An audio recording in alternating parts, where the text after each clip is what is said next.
Hi everyone, welcome to 21st Century Saints, our podcast and live stream series for members and those who are interested in the Church of Jesus Christ of Latter-day Saints here in the United Kingdom and around the world. Oh, we're getting so slick at that. We need a jingle. We need to record this as our new musical theme. It's great to have everyone here with us tonight. We have been waiting to do this episode, as you guys have been waiting to see this episode for such a long time. Before we get to business, I'm your host, Jane Christie, and this is my co-host, Alana Wilson-Bryce. Hi, everyone. Do you want to kick us off with some announcements and a little bit of housekeeping? Absolutely, yep. So, first announcement is just to remind everyone here in the UK that, and around the world, so to speak, if you wish to come along, Sunstone UK is coming up on the 7th to the 9th of October. It's going to be a fabulous weekend, lots of planned stuff. You can find that information on the Sunstone UK Facebook page. Why is it going to be so fabulous? Because we're going to be there. Because we are going to be there. Is that the right answer? Top answer? Bing, bing, bing, bing. Shall we remind the world what happened the last time we went to Sunstone? What did we do? We got a tattoo. Oh, I never got the right way. Matching tattoos. Yeah. Matching tattoos. So who knows what's going to happen this time? But yeah, we're going to have a ball. We're there for the whole weekend. Yeah. People are flying in. And yeah, we'll talk more about that as we get closer to Sunstone. Yep. So Sunstone UK page on Facebook is where you can find any information. So we're doing a little kind of planned but unplanned podcast tomorrow at 6:30. We are going to be launching, so we did the launch for the template letters and what we're doing with the safeguarding. And tomorrow we're going to talk a bit more about our open letter that we've got. So that's at 6:30 UK time. Don't know what time that is anybody else. So if anyone else knows, jump in. Yep. Also, we would just like to thank again all our donors for those who have donated to us. We really, really appreciate anything. It's very, very appreciated. It just allows us to continue the work that we do, and it helps with equipment and various things that we need to keep our podcast running. So again, if you wish to donate, the link is, or might be in the chat just shortly. I think it is on our 21st Century Saints Facebook page. It is across all the social media channels, yeah, but also we didn't have to, no one made us, but because we've had so many people asking us how to access the petition, how to access the open letter, how to access the template letters that we have, all to do with safeguarding, we wanted to get them all in the one place. So we have a new website, and that will be up and running. If you can find it, it is up and running right now, but it's still under construction. It should be ready to go tomorrow night. So we do have a donation page there too, and we just really, really appreciate that. So we have a website which we've been able to do thanks to your donations. I think that's all the announcements that I can think of. Yes, that is. So apart from seeing everybody back here tomorrow night, you've already got get it marked in your calendars right now, because tomorrow night it's going to be a big one. Oh, is there another announcement? It's not an announcement. I just like to remind everyone as well, if you've not already subscribed to our YouTube channel, please hit that subscribe button. Hit that little bell. It means the world. Share it with your friends, talk to your friends about us, get them to subscribe to our YouTube page. We would really, really appreciate that. I think especially in a time when, finances are tough, and making a donation, we know what a commitment that, what a sacrifice that is. And so if people are able to support our work in other ways, like liking the page or subscribing or sending it to someone, we've had so many people tell us this week that someone they know has appreciated the work that we've been doing, specifically in safeguarding, but they've also mentioned other things, so it's been super helpful. And what a perfect segue into reintroducing, bringing our dear friend, your nephew Alana, Ben Hunter back on, who so many people have said that Ben has been instrumental in their journey, a big part of their life, or someone who's really made a difference in their life. You're part of a very well-loved family. So do you want to say hey, Ben? Hi, hello everybody. Happy to be back for my part 2. Sorry it took me so long. Oh, it's great to have you. What have you been up to in the meantime? Nothing much. Just Work, life, yeah. baby Work, stuff. yeah, baby. We have a 1-year-old now. I don't know that Callie was 1 the last time we spoke, was she? Had it already been? I don't think so. I don't think so. I think she was on that because it has been quite a while. And this was going to be our last podcast of the season before we take a few weeks break, so that we can, properly focus on the safeguarding work that we're going to do. So it's such a nice way to be able to end the season with someone who's such a dear friend to us and so many people in our audience. I know this is going to be really hard to do, so I apologize, but do you think from the previous episode, and we will put the link to the previous episode in the show notes for those who are listening later on, do go back and listen because it's a fascinating story. Would you give us a kind of summary of some of the main things that you spoke about? I know how hard that is. It's better than what I thought you were going to ask. I thought you were going to ask me to do an opening prayer.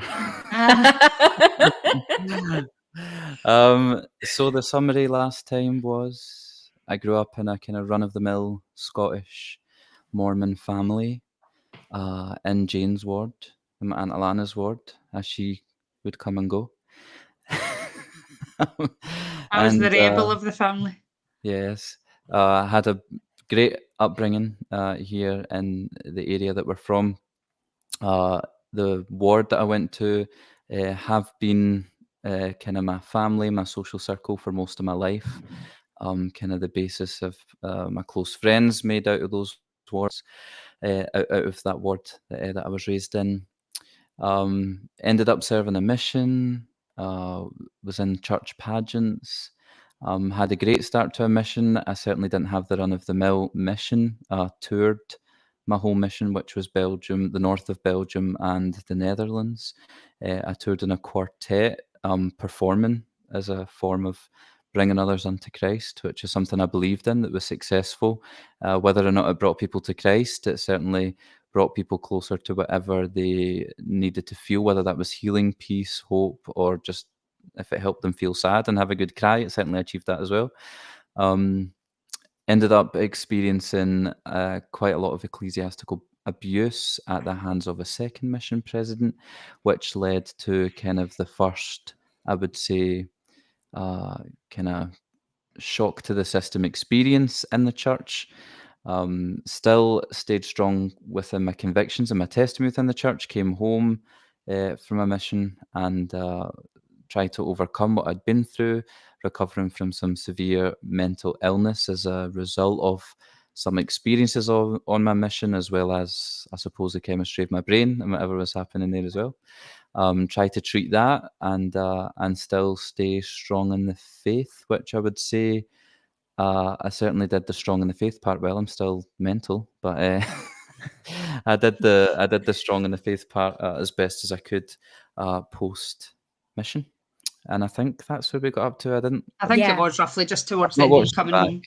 I've not watched it. When I scrolled it tonight at the end, that was the kind of last part that I kind of heard was at the end of your mission, because I think we found that was a good place to leave it for the part 2.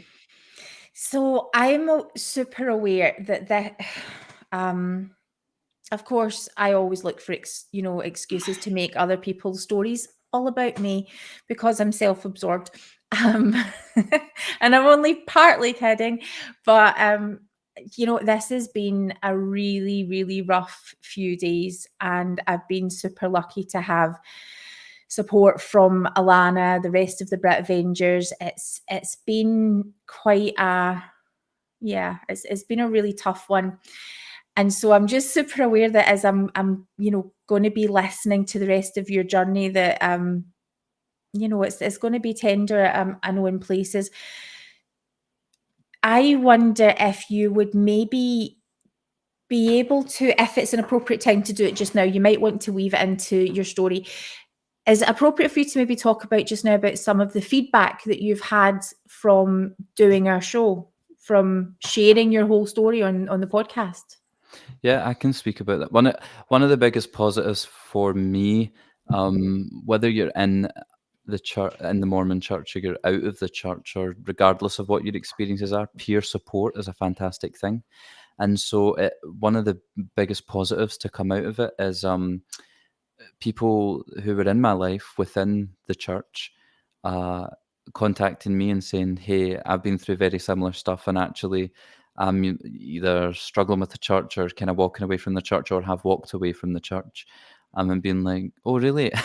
I've been avoiding speaking to you for like 18 months because I thought you'd be upset with the fact that I had walked away from the church. So that's been one of the most positive experiences, I would say, coming And out. again, I think that's quite sad to think of that, you know, that you've been too afraid to tell people who you see as friends and close. And I don't mean just you, I'm talking about even me. I've been there with family. I remember for a long time being too scared to tell my family years ago that I didn't want to go back to church and things. And it kind of saddens me that you feel that way, because your friendship and relationship shouldn't be based on whether you attend church or not.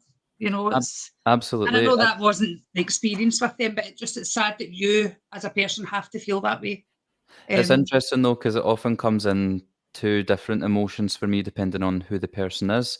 So it's either fear or anxiety, because I'm worried that they might be upset or judge me for it. But then it's Yeah. also like, I just can't be bothered going through this with them, and it's none of their business, and it's not worth my energy. Because you make your assumptions on what the people are like. So that's been one part of it. But I have had, I would say, a handful, 3 or 4 people reach out to me and share really, really personal things that I would like to think would just shock people to their core experiences that they have had. And I don't know that necessarily the podcast that I did, or anything that I said or we said, made any difference to them, but certainly, again, it's peer support. It lets them know that someone else has been through those emotions, has been through not the specifics of their experience, but certainly understands the principles that come with having shocking or traumatic or even just really challenging day-to-day issues in the church. Which is huge. And I think often, you know, I'm sort of thinking about the fear side.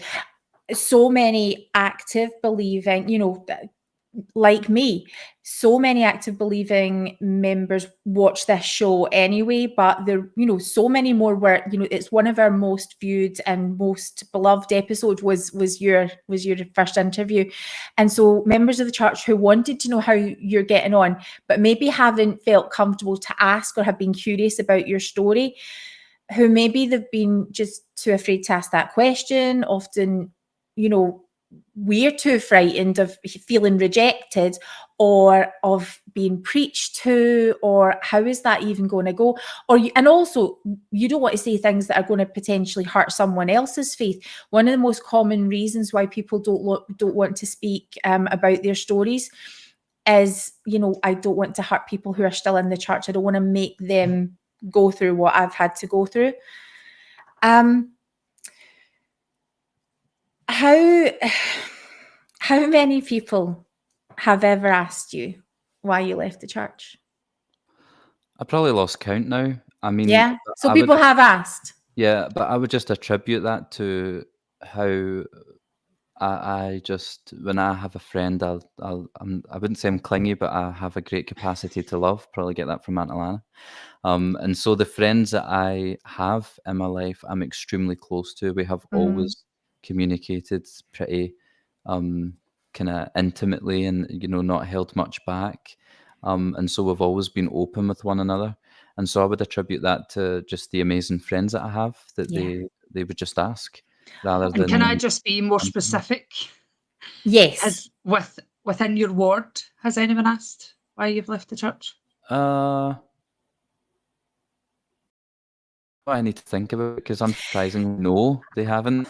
That was my net. Yeah, that's exactly where I was going as well, because it is the most common thing. There's a lot to be said about that, and perhaps it's something we will speak about. But I know some people are bothered by it, but I really don't care. It's not something Yeah. that bothers me, but I do agree with the principle of those, which again, I know we may brush upon at some point in the podcast, Mhm. and we might not want to get into it now, but I do agree with the principle and understand why people may be hurt when the leaders or even just the members who are supposed to be their ward family in the area, responsible for the local flock. I can understand why that would be hurtful, that when you leave the church, there's just a lack of contact or a complete cut off of contact, or perhaps even worse, there is contact, but it's insincere, it's bland, it's tacky, it's run of the mill, it's just it's not heartfelt. Which isn't to say that that's a generalization, and it doesn't generalize my experience. My experience is no contact, and I'm quite happy with that. But it's to speak to the other experiences that people have shared with me. Yeah, absolutely. Thank you for that. Okay, we're at the part of your story where you have returned from your mission with a hell of a lot of trauma that has happened. You are in the process of beginning steps of understanding and processing what's happened to you and moving towards recovery. And tell us what happens next in your life, because you come back to our ward initially after your mission, and we're just so glad. Like, Ben is here and we are not doing very well as a ward. We're really struggling, and this is going to be great for our ward. No pressure. So you pick up from there. Yeah, it's funny because obviously I wasn't doing very well, and I mean, it sounds very arrogant to say, but your words, not mine. It's not the first time where I have relocated back to the ward and have personally felt this indication that in some way, I might help lift the ward up, and that has been a weight on my shoulders numerous times. Now that may be because when I was in my youth, I put on a number of productions in the stake, a number of productions in the ward, and I still believe that there's nothing more uplifting than the arts, and that can bring a lot of hope and healing and peace to people. So it may be to do with those feelings. I don't quite understand it, but certainly when I came back from a mission, I wasn't feeling great mentally. I was physically fatigued as well. I think I spoke to my diet towards the end of my mission and how poor it was. And so having this sort of pressure, and it may have been nothing to do with me personally, and may have just been a returned missionary thing. I was actually just about to jump in there, Ben, and say I think it just comes along with, even while you're on the mission, you feel this pressure to do well because they tell you that, your families will be blessed, your ward will be blessed. So there's that pressure.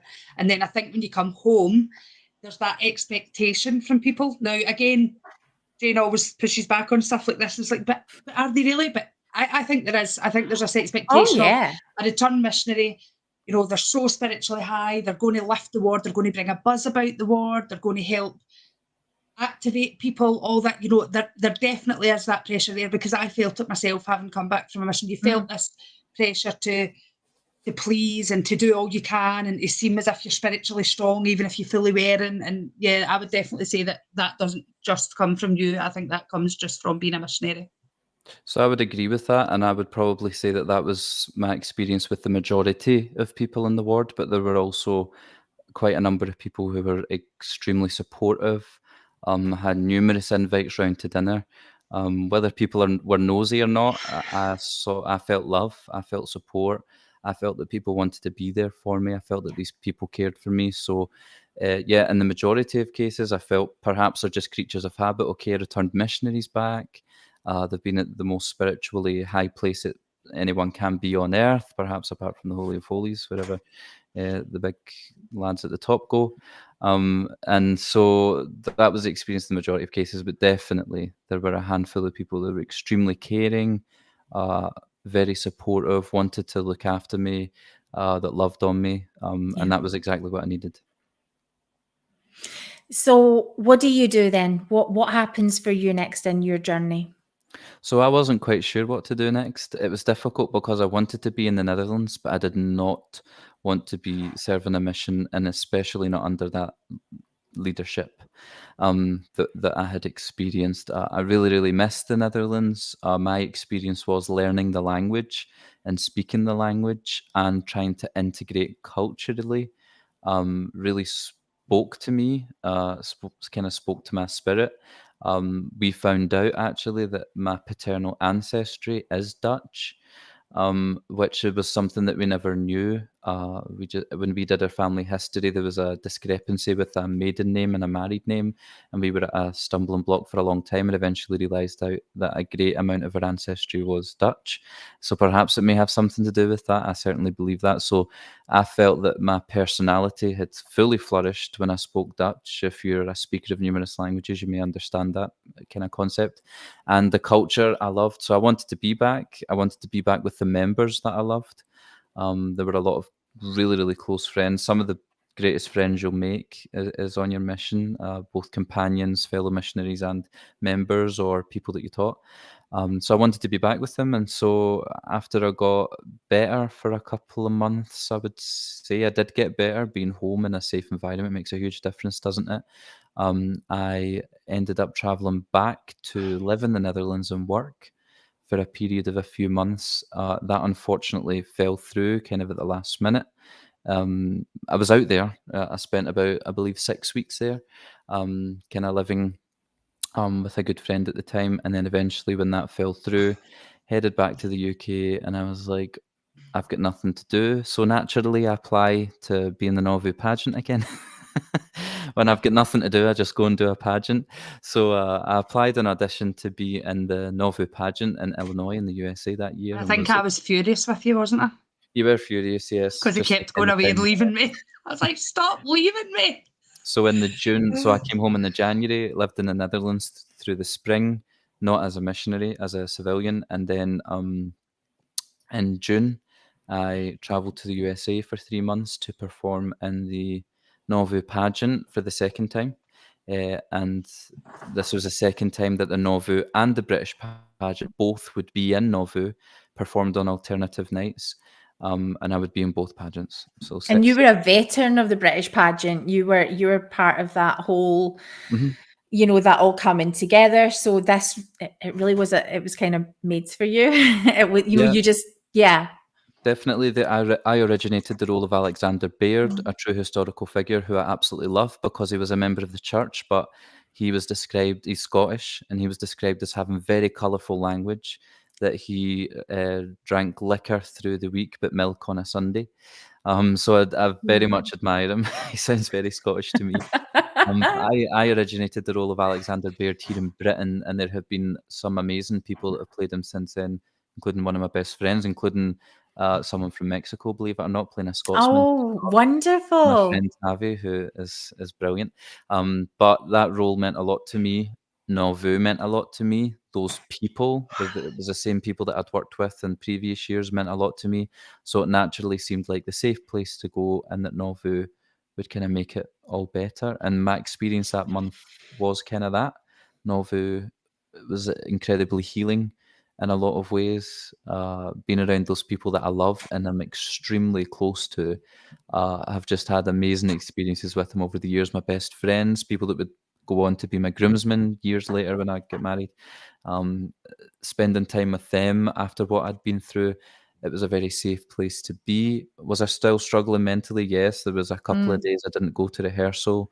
I still made it to the performances at night, but certainly I wasn't able to kind of get out of bed during the day. But for the most part, that year was a great experience in Nauvoo, and I would probably say, along with spending time in Jersey Channel Island beforehand with a dear friend Alex, and my conversation with her and her husband about what happened on my mission, that conversation alone, along with all of my experiences in Nauvoo, I would say, helped me to turn a corner and stay on the straight and narrow, and covenant path. Stay on the covenant path, and not, you know, because it would have been very easy for me to walk away from the church then and resent it. But those experiences to ground me in my faith again. Based on purely the trauma, it would be understandable if you had walked away. At this point then, so you're doing pageants, and Would you mind if we dig into that a little bit? Because I guess what I ultimately want to ask is, would it have been, you wanted to stay in the church, right? Was there part of you that didn't want to? What about your experiences? What is that like for a person to be so immersed in the pageant? And as you are learning, because you know, I and I'm going to sort of come back and sort of circle back round to this. At this point, you'll be learning loads about the church. You already know loads about your character that you're playing, that you're playing a very sanitized version of your character. As you are learning and growing post-mission, post-mental health diagnosis, you're understanding all these things about yourself. You're on a road where you're now going to just naturally start maturing in the church, where you're going to start to hear things that you didn't get taught in primary and Sunday school. And you're having this immersion, and it's still very complex. Could you talk a little bit about that? What is the pageant doing for you? So I think understandably the pageant is always going to come up in my story, because I have been so involved in the pageants, including as an assistant artistic director. And so I would start off by saying, it's very difficult to phrase it correctly, so I won't try to articulate it correctly. But I have had some of the best experiences of my life being involved with both the Nauvoo and the British pageant, and I have met some of the best people in my life having been involved with the Nauvoo and the British pageant. So I just want to kind of make that clear. Of course. Often those that have been involved or have been at the centre of the pageants tend to avoid speaking negatively in any light about the pageant. We do practice and teach a principle which has been nicknamed the good fruit principle that Brigham Young taught, which isn't to say that we can't raise valid concerns, but that there's a time and a place to do it, and that we should just be focused on trying to stay positive. And that principle in and of itself is problematic, but my point here being that to speak negatively or to raise concerns about pageant experiences or pageant culture, for those who are watching that may not know what pageants are in the church, they're theatrical, live, for the most part, live theatrical performances. The Nauvoo and British pageant being funded by the church. They are live theatrical performances portraying the history of the church, some part of the history in the church. The British pageant portraying the conversion of the British people in the 1800s and their immigration to the United States when the saints gathered over there. And the Nauvoo pageant kind of covering Joseph Smith and his first vision, the restoration of the gospel, and of course what happened in Nauvoo up until, well, what happened in Nauvoo according to the church, because we all know what happened in Nauvoo. What happened in Nauvoo until the assassination of Joseph Smith. Tell you what, would it be okay if maybe I feel like I'm just adding layers to this story, but I feel like it would be an important thing that maybe we could help our audience get a bit of context for how we're speaking about this, because, you know, of course, there's loads of people who go into pageants. That's part of your life and your journey and your faith and your story and your testimony and all those things. So Alana, also, you've had a background where you've been involved in doing lots of live church productions. Ben has been involved in sort of writing, producing, directing lots of live church productions. I mean, at a very, very high level. It's really exciting. But we got to first work with Ben. So I have a background in performing arts where, you know, I would teach, and it was just a really exciting thing for me. I you know, when people, I'm such a theatre snob, right? When someone would say to me, you know, what's your favorite musical then? I would be like, that is not real theatre. That's not what I'm talking about. You know, I'm all about people finding their voices and finding truth and all of these exciting things. And hey, I love musicals, but would you you don't really get it, or you don't really get me and what my interests are. But I get it, so don't worry. But Ben gets, I see you in kindred spirits. So when young Ben is first doing these productions, which were at such a high standard in our ward, and you had mentioned it before in the previous our previous show. So you did the Joseph Smith tribute, which was the second. Right, so the second was the Nashville tribute to the Pioneers. Is that right? Yeah, so it was The all first the is- Nashville Tribute Band's music. Right. So the first one was Joseph Smith, a tribute to the Prophet. The second Prophet. was Trek, a Yep, tribute to Trek. the Pioneers. Right. Yeah. Now those were exceptional. And you'd also sort of done other sort of more musical based things, lots of fun things there. But And those these were local, just in the Yeah, ward. just in and Airdrie. so being involved in that, like Ben had said, had asked if I would be able to, support and assist, and Ben needed none of my assistance. It was just so fantastic just to watch him do what came so naturally to him. And watching Ben work was fascinating, and seeing you grow your confidence. However, the stories told, you sort of think, about Trek and the stories of Emma's heart being broken and never mentioning polygamy in these stories. You hear, songs praising the terrifying, awful human being that is Porter Rockwell. All these kind of like problematic things that we didn't really have to think about. But of course you think about it now. Now, none of that takes away from the fact that people had these wonderful experiences, that your cast had these incredible experiences. Oh my goodness, they are something that is so of value to me today. But we can also recognize, I think, the shall we say limitations? They're not even limitations, they're not even imperfections, just some things are downright just the catalyst for cognitive dissonance. The church uses emotional manipulation to make you feel a certain way. Movies do it too. This is not an attack against the church. Emotion porn and manipulating your reactions. And so the pageants do that. And, the Saviour of the World, that does that. This, sort of gazing up heavenward with this. It's all very, very black and white. There's not any depth in it.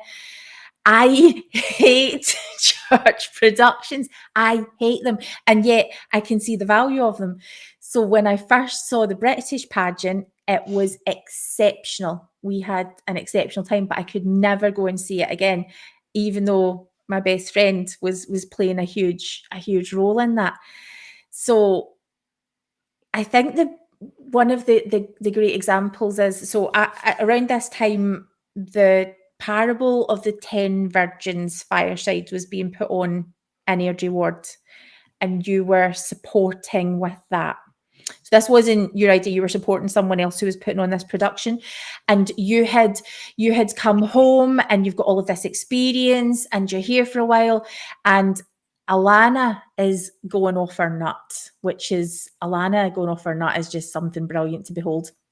Because Alana was going through spiritual trauma because of this production. It's wonderful and it's spiritual, but oh my goodness, what a head wreck it is. Because when you're playing characters who don't make it and you're immersed in that character who doesn't make it, and you're naturally, as someone who's putting everything into a performance, you're finding connections with the character that you're playing. You're connecting through music. And you have just learned, Alana was learning that you weren't going to make it because what? Why? Can you remember in the Parable of the 10 Virgins, the character you played, why you didn't make it into heaven? I didn't make it because I was so careworn by looking after other people that I didn't find time for God. I was so busy looking after my kids. I don't remember why. I just remember feeling traumatized by it, and I was so emotional on the stage. But it wasn't emotional because of the spirit. It was emotional because of how horrific it was. Right. How horrific it made me feel that I didn't make it, because that's not how I believe God is. Right. And so we've got this brilliant, so this is my point. We've got pageantry, we've got performances, which are wonderful, but we don't know how to handle the complexity because it's never really addressed. So we either leave something as really traumatic like that, or we just don't do it at all and produce this whitewashed, sanitized version. So that is a love letter to pageants, as well as, these are things that you performed that. If anybody said they didn't like that production, I think, well, Alana would have punched them in the face. I would have just, ranted a little bit and gossiped about them and been really like super mean girl. How dare you criticize Ben's production? I really would have, but I would have also understood what they meant, but I would never admit it. Anyway, that was my sidebar. Yeah, it's an interesting point, and to cover it completely would be a whole podcast in and of itself. But the last time I ever did a pageant was 2018. So my wife and I had just been married in February. We were moving to Vietnam before the end of the year, and we went to do the pageant in 2018 in Nauvoo again. And so that's kind of the last time that I did it. But already before I went, I was in a place of learning things about the church that I wasn't aware of. Sam Young had started some of his work around that time, which I was following, which caused sleepless nights for me. And so again, well, I want to stay in this church. It's all I know. Let's head to Nauvoo. And to your point, I think they do have great value, pageants, and perhaps the insight, or church productions, and perhaps the insight that I have is very multifaceted, because not only have I attended a pageant, but as you say, I've been involved in writing, producing, no writing of pageants specifically, but church productions, working in the church office building, working with the music and cultural arts department, helping to write music, being involved in numerous productions in the conference centre, in the conference centre theatre, but also seeing the process. So seeing the writing, seeing the production, which I still feel extremely privileged to have seen. It's given me skills that can be used in the secular world as well. But then also the process of those involved, the cast and the crew, and the difference that it makes to their lives, and inspiring them, and then bringing families together, and bringing people together, people that from different parts of the world that connect and become lifelong friends. So there is so much value in the pageants. My good friend Alex, who actually is as we spoke about last time, contrary to popular belief that Stephen Kerr is what did someone say? It was that the British pageant was his baby. It's Alex Mackenzie Johns was a visionary that came up with that, one of my closest friends, who did an incredible job writing it, who has done a beautiful job directing it, and who really has done an incredible job in allowing God to use her to bring people together, to the point that that's what her PhD is all about. Is about how her experiences in pageants have brought communities and people together. And that's something I could never deny, because it has absolutely done that. And the value, I'm sure my Aunt Alana would agree, of that is invaluable. The lifelong friends, the relationships, the deep-rooted connections, which, funnily enough, now my spirituality is centered entirely upon, is my relationships and my people around me now. And so the value of that I could never deny. But to speak about probably one of the biggest reasons, the British pageant was meant to come back to the UK this summer. It was meant to have been performed. And I think it was agreed that it would come back regularly. Was it every 2 years and be performed here?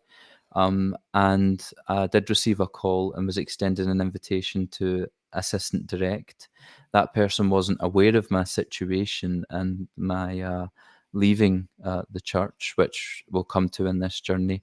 But what we did discuss, because they said, well, might it be worth considering that you can still be involved in some way?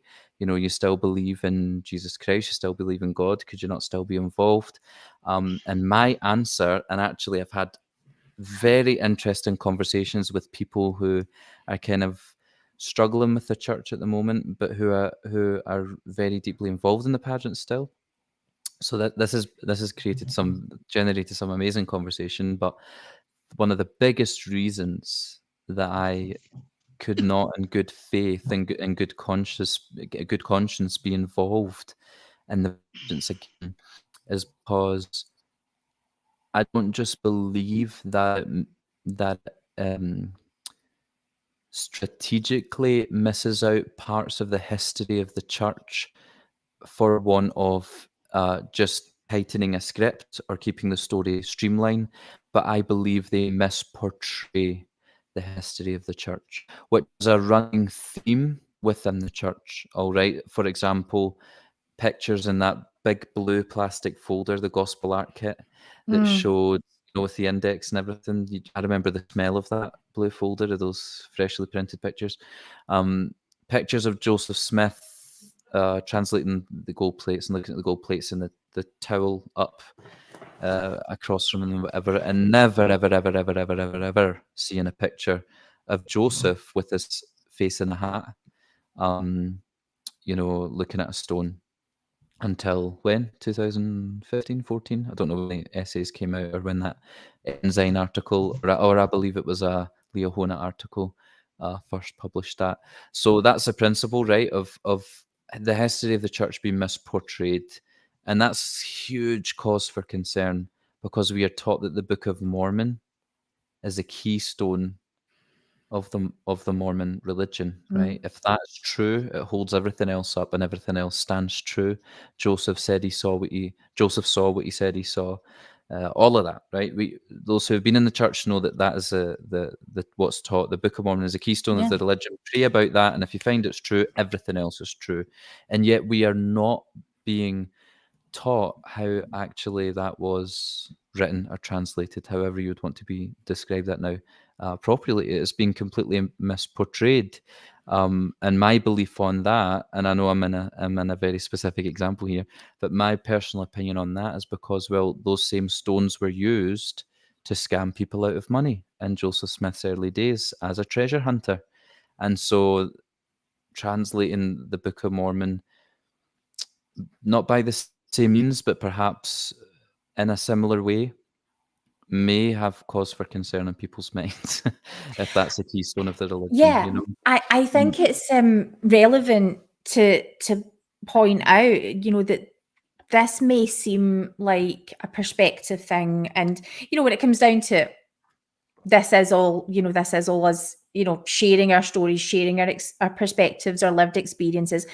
But I can certainly say that, certainly the missionaries who have been introducing the Book of Mormon to my 15-year-old, unless the 15-year-old themselves had done extra sort of homework to find out that, okay, there may be issues with this, it is really presented as, here is a book, this is scripture, this was translated by Joseph Smith through the gift and power of God, this is a literal translation of ancient plates. And I remember sort of at the end of this lesson, sort of teaching experience, I'm sort of thinking, okay, we're going to have to talk about this later on. We're going to have to come back and revisit this, because there's more that you have to know if this is going to be introduced to you. And so it was lovely. It was really, really nice. The quotes from Joseph Smith's history was used about the pillar of light, and all of these kind of things. We all know what that script is. But when I was asked, would you share your thoughts about the Book of Mormon, and what is being looked for there is a testimony. What's being looked for there are specific words. I know the Book of Mormon is true words, which I have to make clear that isn't what my testimony looks like. That isn't what that isn't how I express things anyway. I just don't work that way. But what I can say is I personally find spiritual value in this book, that there's, there are a lot of perspectives about this book, but there's something that I can say that I have, and sort of to talk a little bit about those perspectives about the book itself. That doesn't happen. There is no nuance in that teaching. And if we don't teach that nuance, oh my goodness, this is where we end up with religious trauma. Anyway, so sorry to connect please that back continue. to connect Yes. that back to the pageants. Having been involved in the pageants from 2013 without really any great knowledge of the history of the church past what you're taught in seminary, from 14 to 17 years old, to now having been on a mission and having some Dutch people put me put me squarely in my place about the history of the church and trying to justify polygamy, to use one example, to then coming back from a mission to being in the Nauvoo pageant and spending a lot of time with the Josephites, the Community of Christ, some of the best, I would say the best people in Nauvoo off season, wonderful people, Absolutely. learning, being kind of open to their history of the events of things that took place in Nauvoo. And asking lots of questions of them, to then going to do my own research, kind of applying my higher history skills, that skill set to sieve out between the historical data and using those digital skills to look online as well, and kind of trying to vet what was reliable and what wasn't over a 3-year period of time.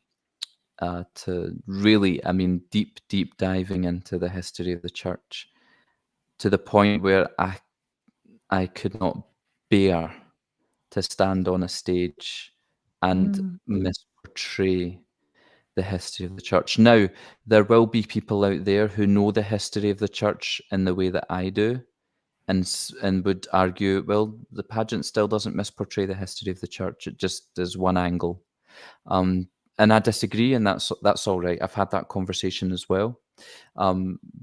For me, the Nauvoo pageant centres on the tragedy of Nauvoo, which was a tragedy, absolutely was a tragedy, and there were, horrible things that happened there to the saints. But the Nauvoo pageant certainly reveres Joseph Smith. It centers on what they say is his martyrdom, which I call his assassination. That I could never ever sing praise to the man again, and certainly not on a stage in front of 2,000 odd people, based on my conclusions and my personal belief after studying the history of the church.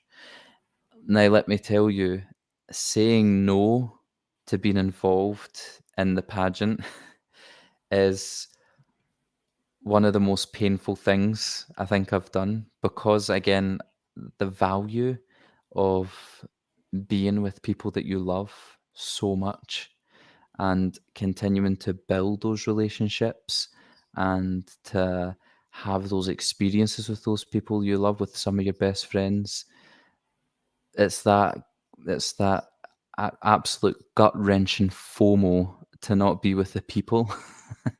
And also, to a certain degree, it was one of the main opportunities I had to perform. And so to choose to never ever be involved in a pageant again has been one of the most painful decisions of my life, because they have been such a huge part of my life. And in spite of the fact that I have left the church and do not practice the gospel as taught by the Mormon Church, my faith and my spirituality is still very much influenced by the experiences I've had in Nauvoo, specifically on Parley Street, which we call the Trail of Hope. I've had amazing experiences there and been involved in the British pageant, but mainly because of my association with people and how they connect me to my God.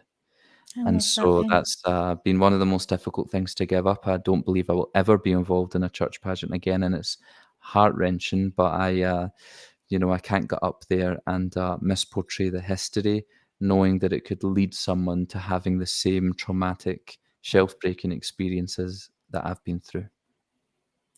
Thank you for sharing that, Ben. When you had come back to, and this again is around the time of the production of the 10 Virgins that Alana was also involved in, I always sort of frame my church activity in that when I came back to church activity, it was with a background of, I came in being fully aware of the problems. Obviously, you still don't know. I mean, there's still things you you think you know everything, and then something comes up, and you think, well, there we go. I guess maybe sort of I began with sort of baby apologetics, if you could kind of call it that. But certainly there was an awareness of the bigger issues, and I couldn't speak to anyone about it. It just wasn't received. You know what you can speak, or and I wouldn't want to, because you don't want people to have to struggle that way. And your family, you and your whole family were very, very much like that.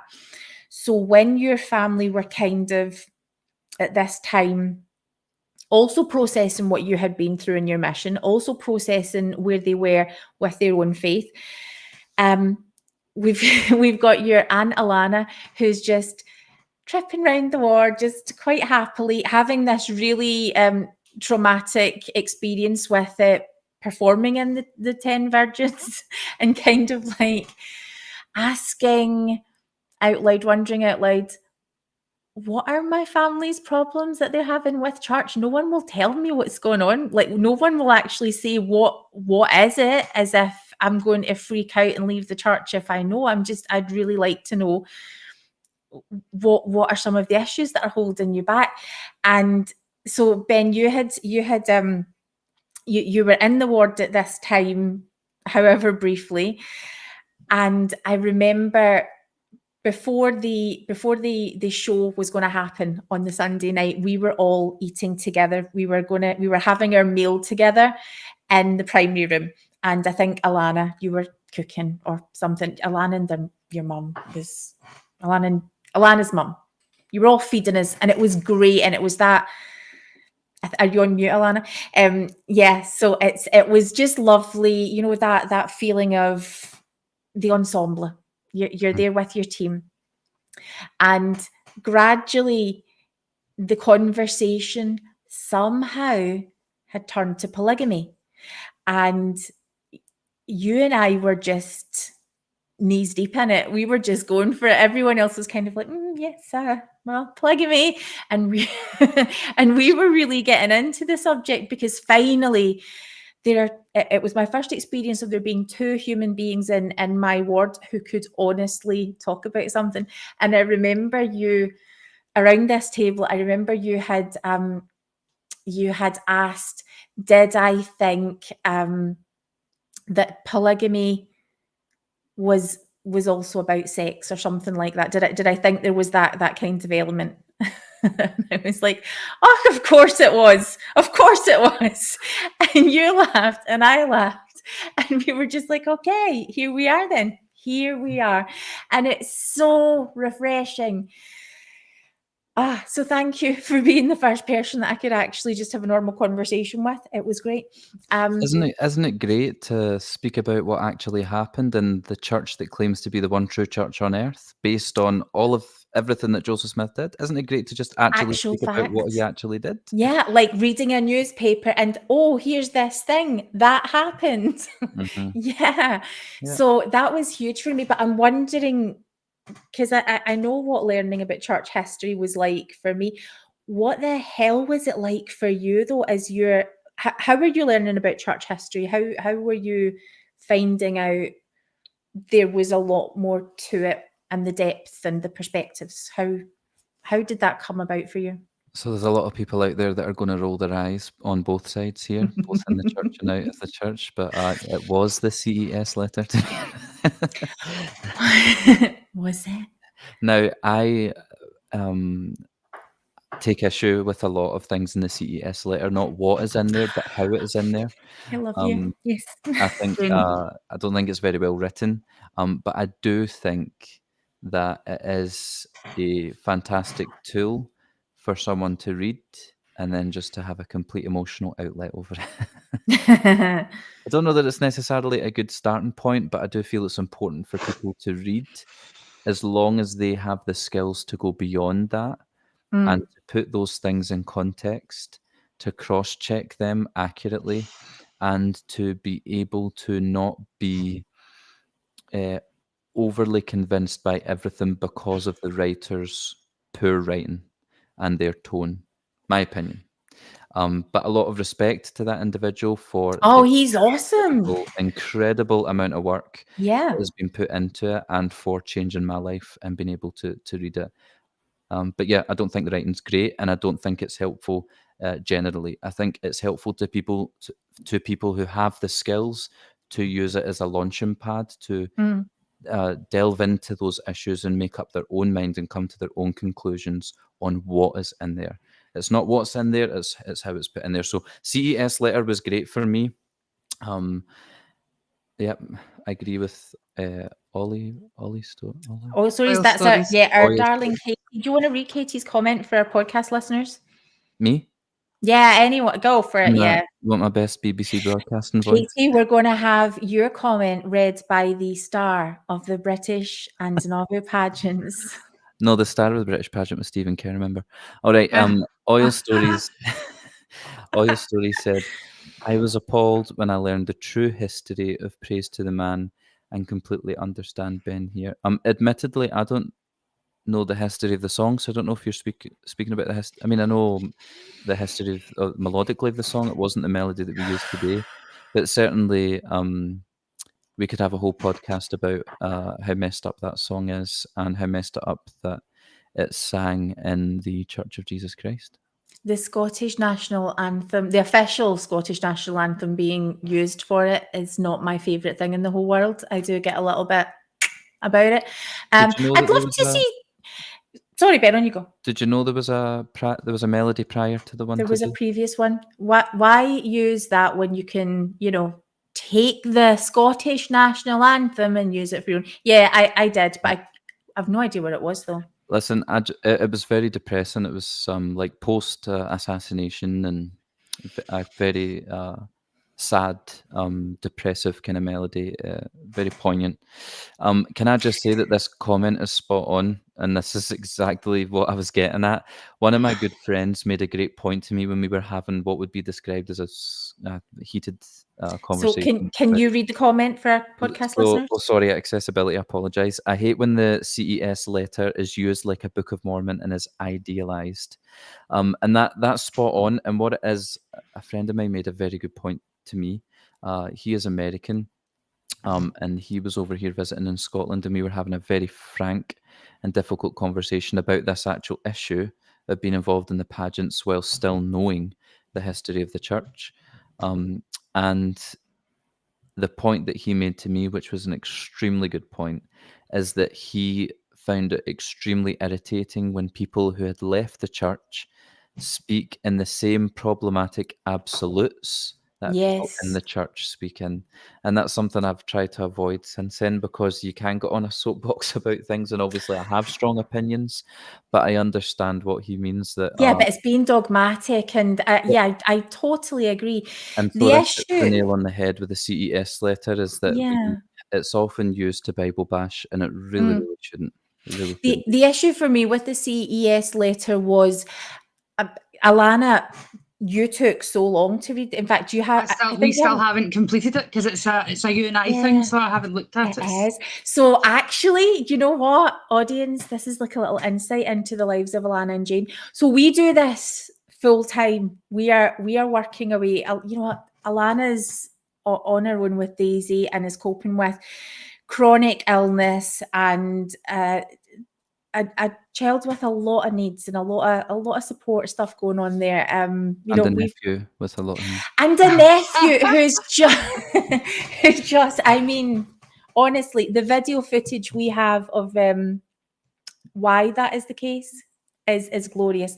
But we do this pretty much full time, and so between doing this and watching our dear friends Bill and RFM on Mormonism Live tonight, we would study the CES letter. And it took you what, about maybe 3-4 years of being in this space, maybe longer, before so you've still not fully kind of read it Well, yet. I think at the time I wasn't aware of the CES letter for a long time, and then when I did become aware of it, again, just because I don't do well with reading things, especially when they're long, so I just thought, nah, I've learned bits and bobs about church history that's enough for me right now.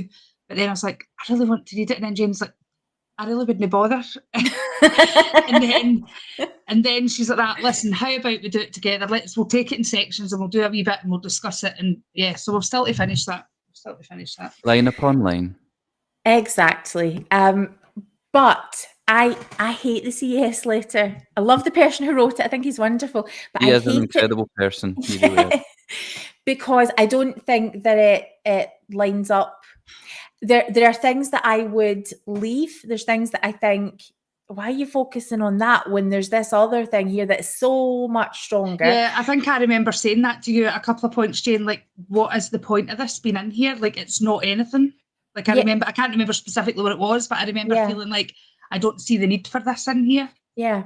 But let's also, do a shout out. So another thing, that it's super important. I'm a nuanced believing Mormon who is now, as active as I can possibly be in my situation.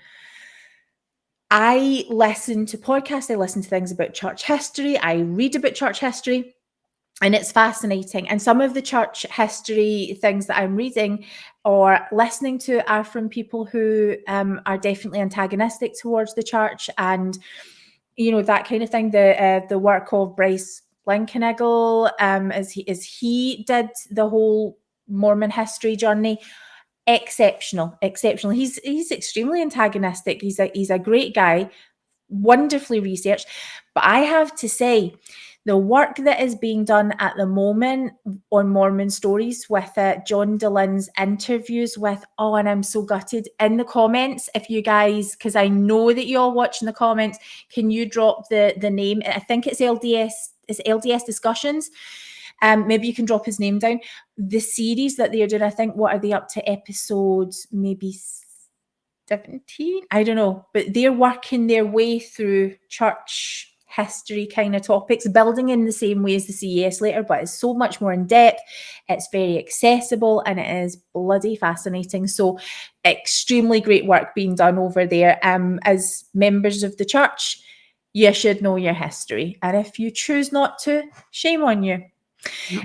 Okay. I just want to say, we shout out to Jeremy. We're not speaking bad of Jeremy. I'm just saying that's not bad. We love you, Jeremy. Jeremy Runnels, we love you. Sorry, I didn't realise that you guys knew him, and yeah, he might be a great writer, but we don't know him. We just know of him. But I do think he's he's my Uncle Jeremy. I will not have a word said against him. No, yeah, it feels, I think our friend of the show, Doug Vincent, described it as like being blasted in the face with a fire hydrant. That's kind of how I feel about it. And I think the thing is, like, Jeremy needs to know as well, or whoever writes something, that we're allowed to have our own opinion on things. It doesn't mean none of this is new to Jeremy. It's not, we're entitled to an opinion and we're entitled to feel how we feel about it. Yes. It was instrumental in allowing me to, as Mormon Civil War has said, it put all difficult issues from church history in one place, and that was absolutely it. And it was comprehensive for the most part, and I was able to start from there. And then just to delve completely into church history. So the Joseph Smith Papers. There was a fantastic website that unfortunately doesn't exist anymore, where you could click on it was a BYU professor, I believe, that had put it together, and the interface wasn't great, but you could click on any topic, any keyword, and it would search the BYU libraries for any historical document that included that word or that topic. So you could really read anything that had been said or claimed or taught by previous leaders in the church, including some journal accounts, reading all the classic books, all the kind of church history books, including Saints, which I believe is what the church put out, the gospel topic essays, Shout out to Dr. Delin, of course, for the podcast there as well, which humanizes these experiences that people are having when they start to understand the history of the church. But for anyone that's kind of wanting a comprehensive list of great tools, if you go on to TikTok or Instagram, it's Nuance Ho, and you click in her link tree. She has a Google document on there with a huge list of places where you can start to learn about the history of the church. And I would echo Jane's words. I believe that to be a member of the Mormon Church and to not know the true history of the church is extremely foolish. And I don't mean that to be hurtful. I'm just Scottish and I'm saying it how it is. And as Elder Bednar taught, you shouldn't choose to be offended by what I say anyway. So I find it foolish and I find it irresponsible to not understand the truth of the church. Now, I'm not saying to its full extent, but I'm saying to the extent that it's generally taught in the church through their rosy tinted glasses, you should learn the accurate parts of the key points that are taught in the church. You should learn the accuracies of those points and the accuracies of those stories that continue to be taught by the church. Not to invalidate what you're saying at all, but I just wanted to push a little bit back on that, just because I think we've got to remember that we were those people at one time. I just think it's always important to remember that at one time in my life, I wouldn't have looked at any of that because I was taught anything like that was anti-Mormon. We didn't look at that. And I know, Jane, you've always said this to me, you've always looked into church history, but I just think we've got to be mindful that sometimes we're just so in it that we choose not to see. But I think now in this day and age, with so much available, if we then choose to not do our research, then it's quite harmful because you're just choosing to have those blinkers on. All you have to do is use the actual church resources itself. If you don't want to, I think although the church isn't going out its way to broadcast the gospel topic essays, if you don't know they're out there, then where the hell have you been? I mean, they're referred to a lot. They're referred to in conference talks. If you choose not to, I hear it. I hear what you're saying. Yeah, and I agree with my Aunt Alana. And actually, the way my Aunt Alana put it is that you're so in it, so you and I have been there, but I would also go further to say that's how you're conditioned to think. Mm-hmm. You're taught not to dig. Yeah, that's what I said. We're taught not to look at anything like that because it's anti-Mormon. I hate the thought of, this need to wake people up who it would be really distressing for. You don't want people suddenly to be so bombarded and traumatized by information that they don't want, that they don't need, that they don't care for, that all it's going to do is traumatize. Really, the issue needs to be in better church curricula and teaching and that kind of thing. But yeah, if you're a member of the church in this day and age and you're deliberately walking about with your eyes closed, I think you need to do some work there. Yeah. Ben, I'm going to blame our audience for this just because it can't be my fault. Stop distracting us from asking Ben to tell us about his story, people. So, where are you in the story then? So you're learning lots about church history. Yeah, so this is post-pageant 2016. So the third time that I've been involved in a pageant, second time in the Nauvoo pageant. Spent a lot of time with the Community of Christ. We actually arranged for the lead cast, those that were playing the lead parts in the pageant, we had arranged to do their tour at their facility. So they still own a lot of the a number of the historical sites in Nauvoo, including the mansion house of Joseph and Emma. And so you go into their visitor center. Before you go on the tour, you watch their video, kind of on the history of the Community of Christ. And I watched the video and I was like, oh, goodness me, they've got their history wrong, and this isn't true, and oh my goodness, this is such a terrible slant for them to take, and very quickly realized that I was very wrong. that people will view history differently, but also people will also lie and cover up history. So spent a lot of time with the Community of Christ that summer. No one really knew that I was, but I was spending quite a bit of free time speaking to them, just to, again, to forge relationships and to, I'd just like to expand my mind. And obviously had been through a lot of terrible experiences, so I wanted to make sure if I'm staying in this abusive place, it better bloody be worth it. There better be eternal life and whatnot. Would I be able to just address a comment here? So one of them is about how there's no Community of Christ congregation in Scotland. You are correct, there isn't yet. Watch this space. And actually, could I ask if you have any interest in finding out about the online worship with the UK Community of Christ? Just drop us a line. We will get that information to you, because everybody is meeting online. They certainly make me super, super welcome. And I can also tell you as well, there's a couple of things coming up in Scotland very, very shortly. You may also want to make sure that you're at Sunstone too. That's a super, super big one. Lots of exciting things from Community of Christ happening there. Could we also talk about that? Oh, well, see, Ben, this is what happens when you have a life and a family, and yeah, it's hot off the press. Hot off the press. Could we? So Andy Harper's comment. Yeah, I wanted to talk about that too. Yeah, Andy is one of the best missionaries we've ever had in Airdrie Ward, and lives the most unbelievable life in Alaska, I believe. Who spent Christmas dinner with my family back when I was first coming to church. Yeah, love you, Andy. I appreciate this comment an awful lot, because I've probably used those exact words in those exact same order. Do you want to read? I was going to say, do you want to read it for our podcast sisters? So Andy said, I guess for me, I know there is dark history of the church. However, what my testimony is Jesus Christ, not prophets or apostles, because they are men that are weak. Anyways, enjoying your guys' podcast. Thanks, Andy. Yeah, thanks, Andy. Would you mind if I gave my thoughts on that? Please. Again, I have said that over and over again in the past.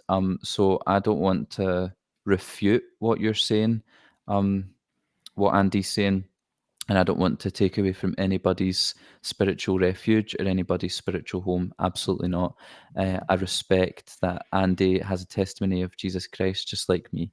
Although I don't describe it as a testimony, but that's how those people understand it. But this is my experience post saying that kind of phrase all the time, is that idea that my testimonies of Jesus Christ are not of prophets and apostles, because men are weak and they make mistakes. To me, I could only use that excuse to a certain extent, and at some point I had to, I view it as an excuse now, but I had to stop using that excuse, because the church makes such a huge truth claim, which rests on the work of Joseph Smith, the restoration of Joseph Smith, and his worthiness of the spiritual gifts to translate the Book of Mormon. Right? Wasn't his work on the Book of Mormon perhaps one could argue delayed until he had overcome however Joseph described it, I can't remember his words now, but the kind of the period of time in his youth when he wasn't, in between the first vision and before he started to receive the gold plate translate, where he perhaps wasn't quite ready to receive those gifts or whatever, and the power that he would be required for him to do that. So if everything rests on the truthfulness of the Book of Mormon and its translation by the prophet of the restoration and his ability and worthiness of those gifts to do so, there's just my slant on it. Yet this is an individual who I now believe, Andy may not believe, but although Andy has admitted that men are weak and that prophets and apostles are weak and they may make mistakes, but I believe Joseph Smith to be someone who was deceitful, who was a liar at times, who misled people for his own benefit. And to be completely frank and honest, later in life, if Joseph Smith were alive today and behaved the way that he did in terms of his polygamy and those he were married to, I would and do describe Joseph Smith as a paedophile. And so in my eyes, why would all of that truth and all of that that one true gospel rest on someone who is doing who there have been claims for inappropriate sexual conduct with children, when census shows that the average age of marriage and marital relationships and consummated marital relationships was way above 20 and was not 14 and 15-year-olds where those claims lie.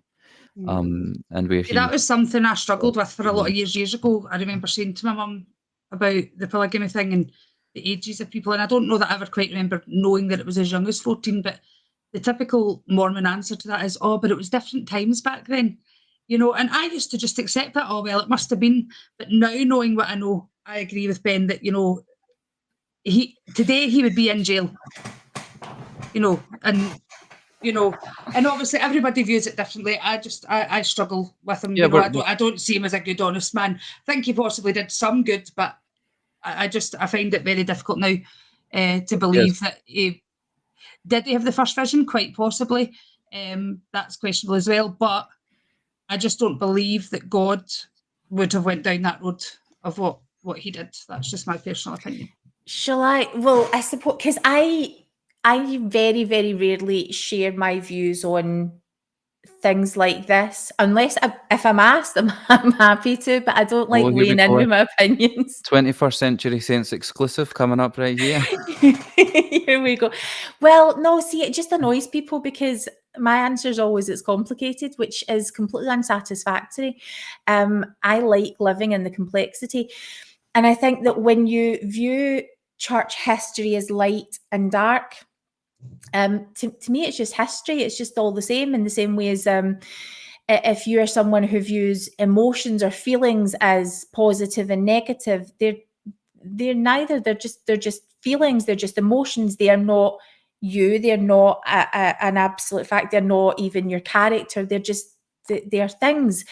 And we haven't been able to read a church history that's talked about the realness of people and the messiness of life. We don't have scriptures. Sorry. We have scriptures that many faith traditions can read and see really messy human prophets that somehow God is working through them, and somehow this happens. Prophets who mess up and do the wrong thing all the time. We've got an apostle that, like apostles who are constantly making the worst kinds of mistakes ever. And I just like leaving room for the complexity of, if a paedophile is someone who is sexually attracted to prepubescent children, then I would say Joseph doesn't fit that category. However, there has been absolute serious transgression, serious sin, serious things that, as Alana points out today, that would be criminal offences with very young girls, and that is unacceptable. I think anybody who's heard us speak about abuse and power dynamics and all of these kind of things know that is absolutely something that we stand against, that we speak out against, and I wouldn't even countenance it in someone like Joseph Smith. I wonder what it's like to be. I would love to see a church who can consider Joseph Smith to be less than someone that we just don't want to apply the word a saint to. He has to be a martyr. We're applying all these saint-like qualities to him, standing next to Jesus. He's done more for the human family and things like that. I would love to just see a church that can just be who it is and just own it, which is what Community of Christ does. You're like, yeah, take or leave the Book of Mormon. It's your choice. If you find value, you go for it. They can see problems in their history and they can disavow it. I would love to see a church that can sit in complexity. But I don't think you can stay in complexity. It's just, it's okay for me to be in this space where I can find it really interesting, but I know at some point I don't get to stay here forever. Anyway, back to you, Ben. So Shall yeah, I we? guess very great points. And just my definition of paedophile does differ from yours, I suppose. Absolutely. And that's okay. You know, we all have different understandings. We all have different opinions. But again, it goes back to, for me, why do I need to do X, Y, and Z just to get a temple recommend? Yet Joseph can do what he did, and he can see and speak to God, and he can translate the Book of Mormon and have all those spiritual gifts and receive all those revelations and do all those terrible things all at the same time. And that for me doesn't quite add up. And that's just one example. And to be perfectly honest, for me, it's as basic as I just don't want to be involved in an organization that is Yeah. rooted in abuse and Yeah. racism and inequality, that has its roots in that. Now, of course, I'm involved in other institutes, in other institutions, and will have you know, contact with other institutions where these types of issues exist. And sometimes I won't always be aware of it. But again, the church makes that truth claim that they are the one. Now, they don't, I'm not saying that they claim to be a perfect organization, but they claim to be the one place to find the one true gospel of Jesus Christ. And it's only via that covenant path that that you can receive eternal life. And so for me, that's what it boils down to, and that's where it became difficult for me. And that's where I couldn't see past it. And so I Yeah. could not, I mean, and that's just one example in Joseph Smith's life, but I could never ever stand on a stage again and, you know, sing praise to the man with a tear in my eye without feeling physically sick to my stomach about it. And that's how strongly I feel, and other people won't feel that way. And that's okay. The only issue that I have had in the past is when people agree with everything I'm saying and agree, yeah, I believe Joseph Smith did this and I believe Joseph Smith did that, and yet they go back to Nauvoo and they get on stage during that finale and sing praise to the man with a tear in their eye. That makes me very uncomfortable, and that's something that I try to avoid speaking about because I get pissed off very easy. Well, do you know, I think the example that's being shown, like, over in our comment section, we are always super privileged to have the most incredible people in our chat family, and it's always wonderful. The respect that's being shown, you know, between believers and people who have transitioned away from the church, it is just absolutely wonderful. And thank you. It's really inspiring to be able to see real, constructive, meaningful conversations happening. So thank you all for your vulnerability. Ben, shall we come back to your story? Shall we talk about where you end up in life? Because you're going to get married in your story. All Yes, of that this did is still happen. to happen. Yeah, so finished Nauvoo in 2016, headed back here to the UK, and immediately began work on the British pageant, which was coming back to the UK in 2017. And so I was cast in the pageant, but was also given the assignment to be an assistant artistic director, along with two other assistant artistic directors, and Alex, who was the artistic director. I toured almost every corner of the UK, including the Republic of Ireland and Northern Ireland, to audition and find people and had amazing experiences. And somewhere in between then ended up gaining employment at the Missionary Training Centre in England. Going there to teach missionaries and train them for the mission field. Spent a very small amount of time teaching English as a second language as well, but mainly just did the missionary training curriculum at the time with those So what's missionaries. that like for you? Having had mission trauma, especially having a nuanced view of the church, you still want to stay engaged in it. So by What's this that like? point, I had tried to stop looking into the history of the church because I wanted to be as worthy as I could be for my Okay. So you have guilt attached to looking at you know, these things that you're learning, or Absolutely, because we're taught not to. We're taught that it's wicked to kind of do so, or apostate, perhaps.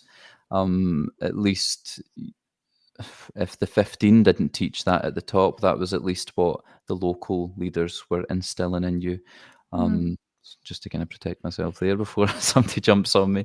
But certainly in the culture of the church, you don't dig deep. And actually, there's a fantastic cartoon called Smallfoot. I don't know if anyone's seen it. About I think James Corden voices a character in it. It's about this community of Yeti-like creatures that live above the clouds, and they don't believe there's anything below the clouds, that there's no human race, and they're taught don't dig deep, and if you've got questions, just push them down and ignore them. And actually, when I watched this cartoon, which isn't particularly emotive, I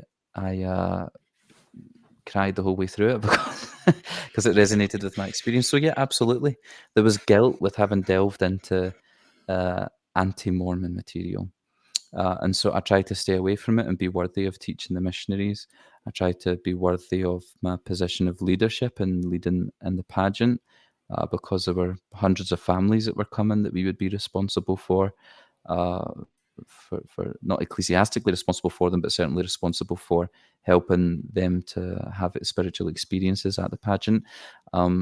But I really thought that I would be able to use, in that mindset, I thought I'd be able to use the terrible experiences on my mission to really help and prepare other missionaries for the difficult parts of the mission that you don't know about until you go and experience it. Now, of course, it was very much controlled what I could teach and what I could say. For the most part, it was controlled. I had an element of freedom in how I taught. But I felt that I couldn't counsel missionaries either, actually. I could only kind of teach them from the curriculum. But I very much felt that I could be an instrument in God's hands in the MTC because of what I'd been through, that I'd be able to bring a unique perspective to it and help those who may end up going through, near-death experiences on their mission as well. And so that was how I went into it. At the time as well, I had been in Nauvoo. I almost didn't come home from America. I thought I was going to become engaged to someone out in America and I wouldn't come home. And that kind of fell apart, that relationship. And I was like, I'm never ever dating anyone again. And as much as I felt like I was spiritually on the right path again, something that I was struggling with a lot and was speaking to close friends about was the fact that I just felt like I didn't have the ability to love another person. And I blamed that on my mission. I was afraid to love people because I hurt people that I loved on my mission, that my companions around me, I was extremely hurtful towards them in my illness.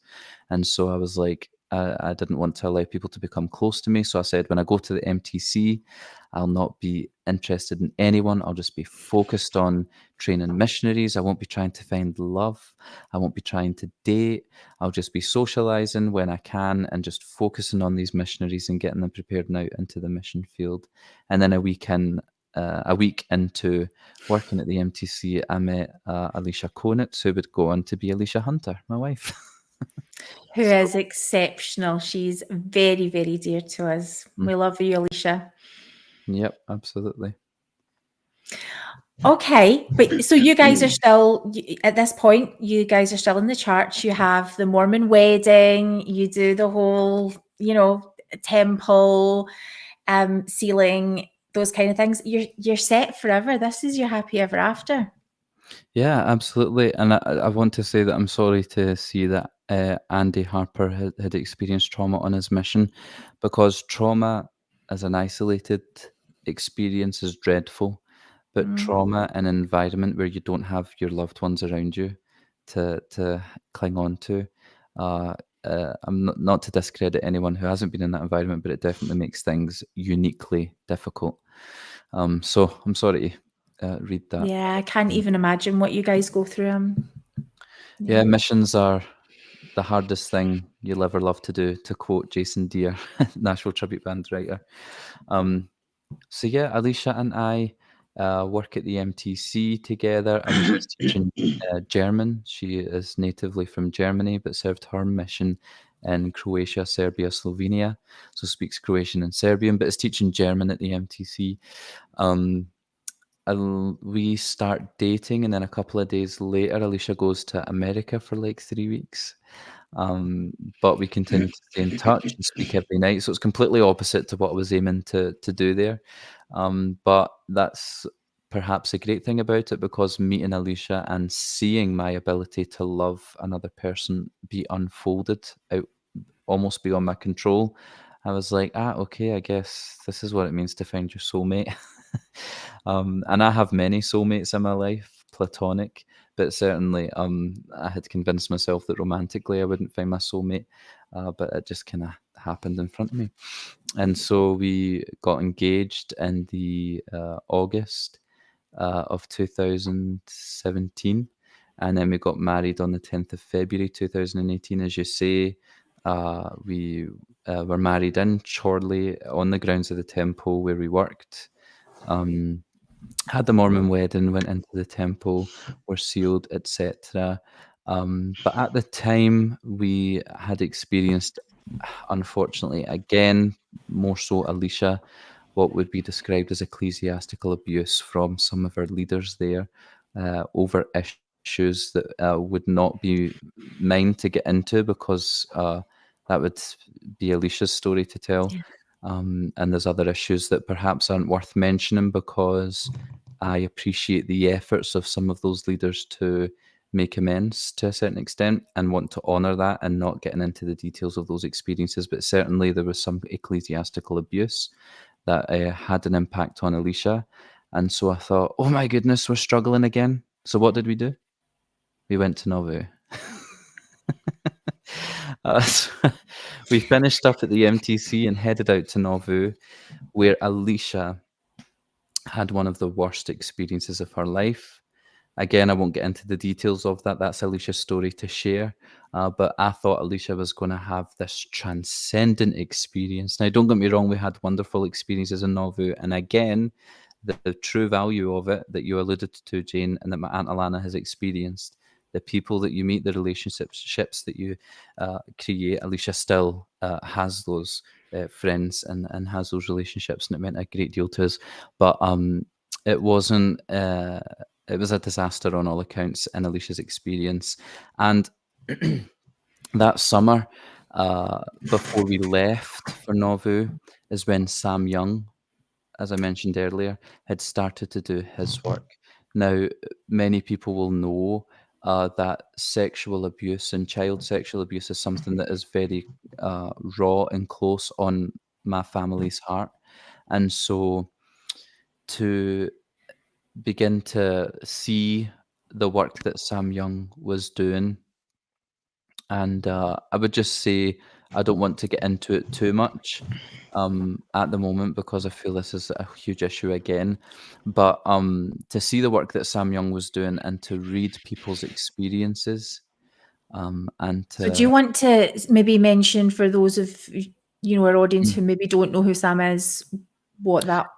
So you both can correct me if I'm wrong, because again, when I know I've spoke about the value of relationships, but I think at the time I was still very skeptical of people and wary of people. And so when individuals were doing this kind of work, which some might describe as anti-Mormon, this kind of activism, I tried not to worry too much about the person and just focus on their work. So correct me if I'm wrong, because I don't know an awful lot about Sam himself. But what Sam did is had this organization, non-profit, I'm not sure, Protect the Children at Nefer, I'm not sure how you would describe it, project, about issues of sexual abuse within the Mormon Church, and had developed, to his credit, an incredible platform for sharing very, very gut-wrenching experiences of... So I wasn't suspicious of Sam Young. I'm just generally wary of people, and I think Sam Young is a wonderful person now that I understand a little more about him. But I can understand from... So was it Mary or Anne Oil Stories? Who was it? That's our Katie, Katie is one of the admins on the Protect Our Children Facebook page, and has taken up the mantle from Sam. in the Amazing. process of working alongside him. So thank you Yep. for representing. And even she was suspicious of him. Yeah, think it's thank you for understand- representing survivors, Katie. I think it's understandable that you would be, because the accounts were so vivid and Yeah. there were so many of them. Yeah. And you're thinking, were these just made up? You know, to a point it's so unbelievable. So what I, again, correct me if I'm wrong, but Sam had compiled and collated a large number of experiences that people had within the Mormon Church that covered a wide range of things around sexual abuse, including the covering up of sexual abuse, the mishandling of reported sexual abuse, which to me is one of the larger issues in an organization that represents Jesus Christ, who said, "Suffer the little children to come unto me, for of such is the kingdom of heaven." And Alicia will tell you, and it's still something that's difficult for me to speak about. But as I kind of read these accounts, Alicia and I had been married. We'd been home from our honeymoon, I think, about a week. I could not sleep. I was vomiting because of the things that I was learning. Because my sleep was so poor, I was having back and neck issues. So Alicia would find me at 3 or 4 in the morning in the living room doing yoga on YouTube to try and relax my body. I think I was in a state of shock for a number of days, not because, and this is difficult to word, not because of the sexual abuse, because I'm aware that that can happen anywhere really, but the mishandling and the lack of care, fundamental care and safeguarding of young people, of vulnerable people, that just made me physically sick. At the time, it also led me on to Mormon Leaks, where there is an infamous document from Curtin and McConkie, the church's law firm, with a kind of inventory of abuse cases which had landed on the legal firm's desk, and kind of what they had done to really shush some of these cases and kind of put them in the back burner and try to keep things quiet surrounding them.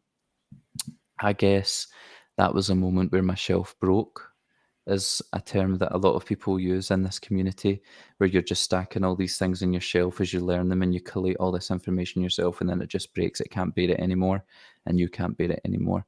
And those were some of the most, and of course at the time we're experiencing ecclesiastical abuse ourselves, right? And so at the time it was just a desperate clinging to faith and clinging to hope to move out, to head out to Nauvoo and to do the pageant again. And I was cast, for the first time I was cast as Robert Laird, who is one of the main characters in the Nauvoo pageant. His wife, he's Scottish, again, typecast, but I was typecast on all accounts this year, and I'll explain why. His wife ended up, they are composite characters, so they're not true historical figures, but they're based on the accounts of numerous people in the 1800s and the history of the early Latter-day Saints. So the story is his wife is converted to the church, full throttle, has this amazing testimony. She wants to be baptized in the pond that's just across the way as soon as she can, because she's read the Book of Mormon and she's sure it's true. Robert, on the other hand, is not so sure, especially when his wife wants to drag him and their son Jamie on a boat across to America, because Joseph says they've to head to Nauvoo. So the very first scene in the Nauvoo pageant, which I love now, is me, Robert Laird, storming onto stage, furious and going off his head at Joseph Smith, because he's dragged his family out of Scotland, across the sea, and unfortunately the story goes that Jamie, their son, who was 2, he was barely 3, died on the ship, as many of them did. So he's furious at the prophet. He's furious at how things are running there in Nauvoo. He's furious that his glazier skills are going to be exploited to build this temple, because his wife tells him he has to. And then eventually he just spends the whole show questioning Joseph Smith, questioning the gospel. He begins to have a feeling. He begins to become converted to the church, and ends up being sealed with his wife in the temple. And it is single-handedly the most difficult performance job I've done in my life, because I too felt a great deal of anger towards Joseph Smith.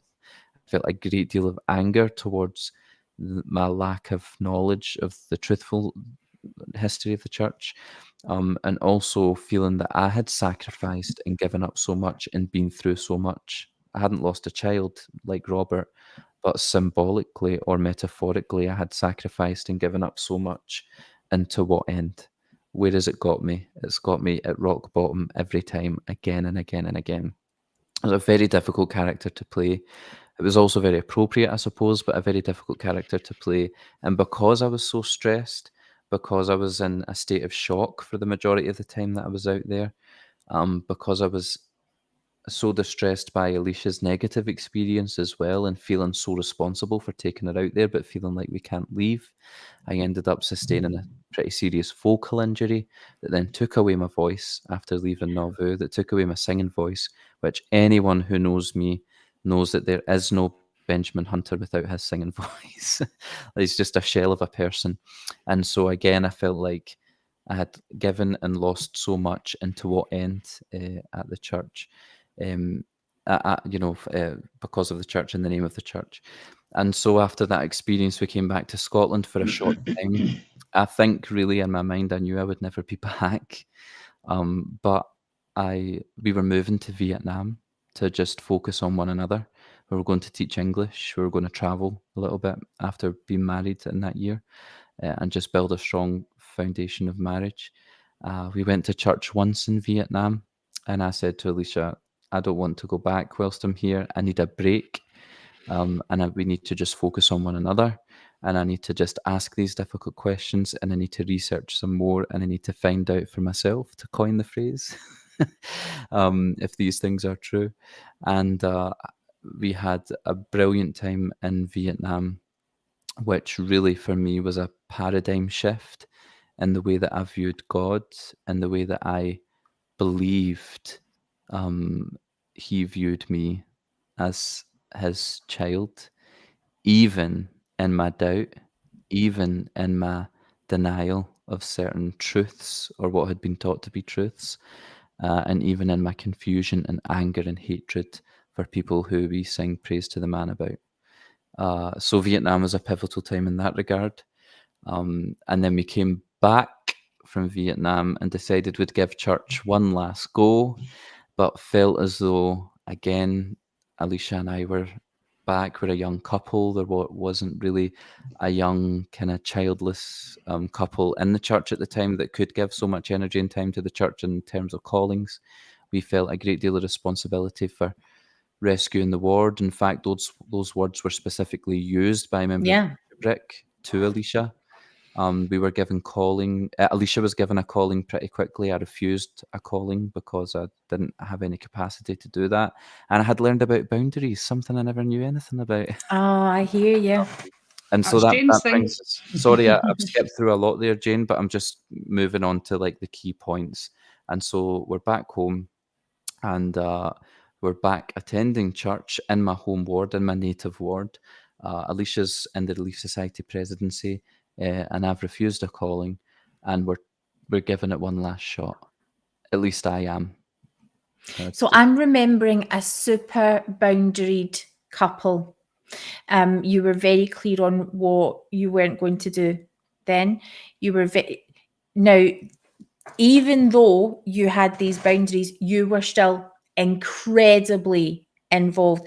So at this point, Alana and I are trying to do loads to kind of support the ward. We're, sort of taking over activities. If we needed support with anything, you were 100% there. So we were sort of organising, performances. A lot of that would involve music and sort of the production side of things. Do you remember we needed to go? I decided we need a tree. We need a tree in the middle of the cultural hall, and I don't know how we're going to do it, but we need a tree. Can it be done? And I'm like, yeah, let's. And we made it work.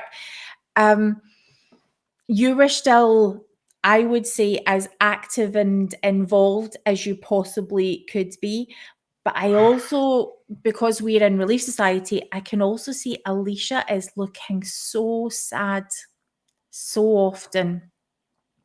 And I really worried that, is it because you are coming into a ward where maybe you're not feeling like you're being welcomed? I felt like, we're so tiny, like nobody, that there's not really the kind of cultural support that ideally would exist. So yeah, I remember feeling concerned, but you guys were still, like we're talking about activities. I literally pulled up pictures the other day where it's just our Ben and Alicia dancing in the cultural hall, rehearsing for a dance. And it was just lovely just seeing the two of you carry on and experiment and kind of, just moving around. Yeah, you seem to draw a lot of strength from each other, and we're still giving to the ward, but I don't know how much you were getting back. So, well, I don't know what effort was being made by people to try and kind of make us feel welcome and how much we were getting back. And I don't want to speak to that because I think people's intentions were good. And there are specific people I have in mind that were just amazing and always have been. But when a ward is focused on being a ward, they're not going to be successful. When a ward is doing ministering for the sake of ministering, they're not going to be successful. But when a ward is focused on being a supportive, chosen family unit, when they're focused on being welcoming, being inclusive, where ministering is actually about people's needs and actually about being a lifeline to people when you have the capacity to do so, being a listening ear to people, serving because you want to make a difference in people's lives, because you want to strengthen your relationships to one another. When it's not rote, when it's sincere, when it's heartfelt, then it will make a difference in people's life. And that was not my experience coming back to the ward after Vietnam. Everything felt very rote. People were ticking boxes. People were going through the paces, but I don't think it was making a difference in many people's lives. And I don't think people were feeling like they really had a spiritual home and a spiritual refuge there.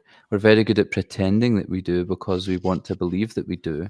But ultimately, I think the experience of numerous people, because you can see their countenance, you can see their face, you can observe in people a disconnect and a lack of desire to want to be there. And contrast that to Airdrie Ward in the the late noughties, or when you're thinking of the Elder Pattendons and the Elder McBrides and the culture in the ward. Not that there wasn't problems, but the people were for people, and people were doing things not for the sake of just doing them because it's a checklist and that's what we're supposed to do. I mean, ministering as a whole is just a mess, I believe, since that change happened. Oh, thank you for saying that. Yes, I agree. But ministering could make such a huge, and does, I believe, in certain areas, make such a huge difference to people when it is genuinely about caring for people because you do care for people. And it's not just being a ward because you're a ward and you're running through the paces. It just didn't feel homely. It didn't feel like we belonged there. We didn't get anything from it. Alicia didn't feel like she was that cookie cutter Relief Society sister anymore. It's not who she wanted to be. And we realised I'm not that Elders Quorum cookie cutter member anymore. It's not who I want to be. We're individuals. We have individual wants and desires and needs, and we need to yield to those in order to truly be happy and truly find our true selves. It's my sister Amber describes it as being it's the strangest experience to be a grown-ass adult with children and to realise that you don't actually know who you are. You have a complete lack of self-identity because you have always tried to just be that cookie cutter member of the church who is worthy, who accepts callings, who is wholesome, who is X, Y, and Z. And again, it's a huge generalization, but it's my experience, and whoever's watching it can't take away from that, because it's 100% my experience. I always felt like I had to be reverent, and I had to be, this really good pretend listener. And I believe I am a good listener, but it's this this kind of culture that I felt I was never ever truly going to feel at home in. And we both realized as adults, if we do not feel at home here, we need to leave, because we're never ever going to be fully satisfied, and we're never ever going to find true happiness when we feel unhappy here. We feel anxious about going, and we don't feel welcome, and we don't feel that we belong. Why choose to stay in that unhealthy place when you can create and forge your own path and your own life that is fulfilling, that fills you up in a way that nothing else has before? And that's what we did. We made the choice to eventually stop going. So do you think, and I suspect I know the answer, do you think that if you had different ward experiences, if you had felt like home, if you had felt like you had a more developed sense of identity, if you had been helped to have that, if you had a ward that was not just constantly sapping your energy or had expectations, if you could just show up as you, and Alicia could show up as Alicia, would that have made a difference? Would you still be in the church? No, because my sister Emily perhaps wouldn't be able to show up at church and be Emily. And that's really the crux of it now, is something that took me a long time to realize, is that in order to fully support at the time my brother, who was a member of the LGBT community, who is now a transgender woman, who is a transgender woman, who is my sister, in order to fully support, love, accept, and always be emotionally available, and always prioritize my relationship to her over and above anything else, I couldn't be there anymore. Because simply put, the Mormon Church is abusive towards members of the LGBTQ plus community.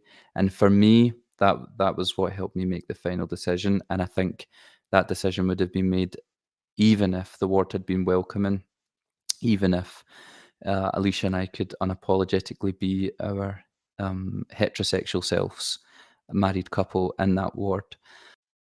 I think to an extent in my own mind, I knew what I had to do, but I was just giving it one last try.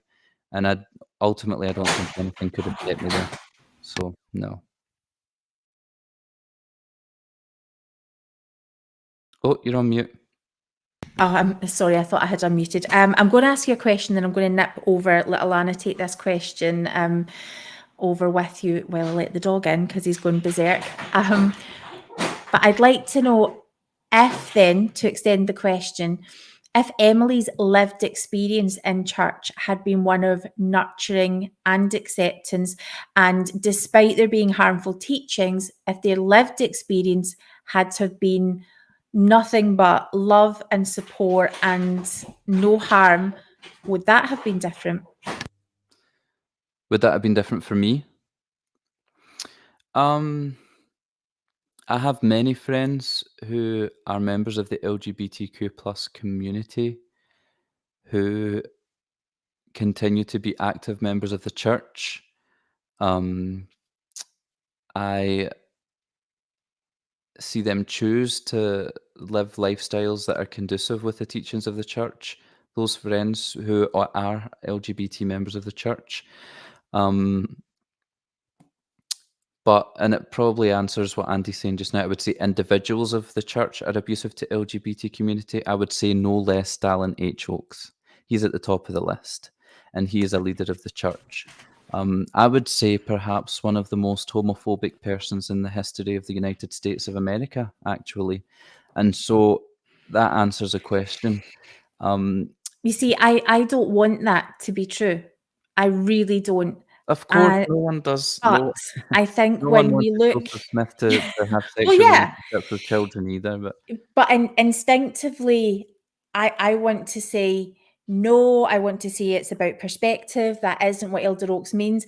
I think that if this was presented to Elder Oaks, you are homophobic, I think, he would rigorously deny that. And members of the church who agree, you're just teaching God's law. What we see is the statistics that when he speaks, the statistics on LGBTQ suicides go up directly after conference when he's been speaking and in other talks.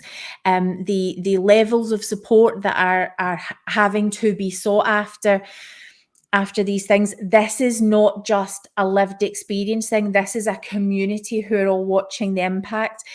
So while I don't want that to be true, it is what it is. I think the difficulty as well, Jane, is that, we look back to things like Mormon doctrine and all these things. What is it? Miracle of forgiveness, was it? And things like that. And not to say that it's okay in any shape or form, but I think when it comes to a lot of the older generation, a lot of it is based off of these teachings from years ago. So it's so drilled into them that they've got this in their minds. And again, I won't share names, but there's someone specific who I can totally relate that has happened with, who's been so drummed in that being gay is wrong. And, I can't remember what was said.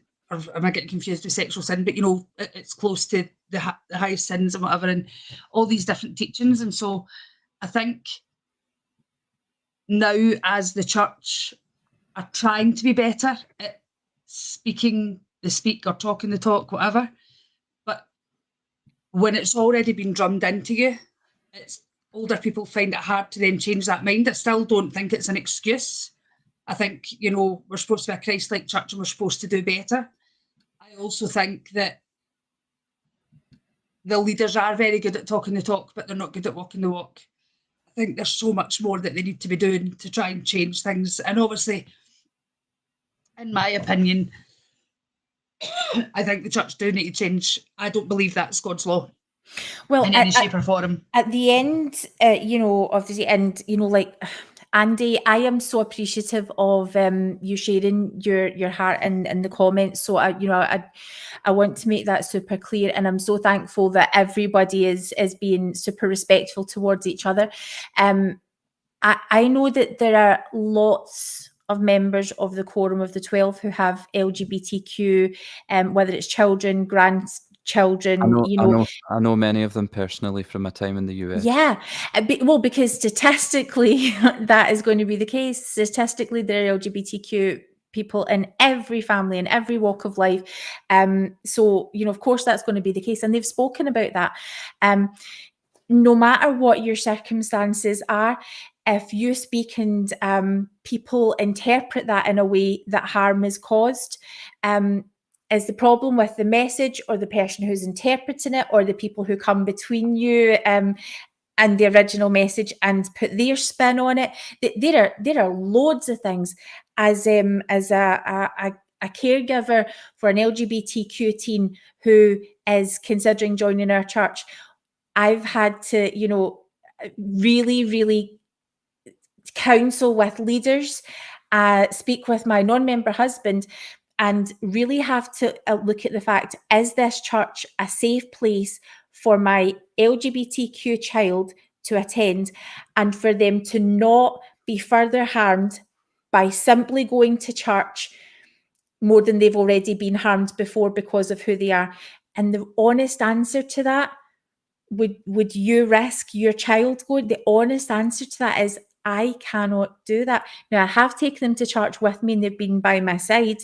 But, there are huge, huge issues that we have with LGBTQ individuals in our church.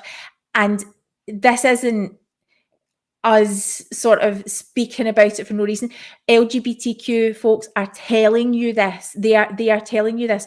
There are, we've got wonderful work that's been done in podcasts. We've got websites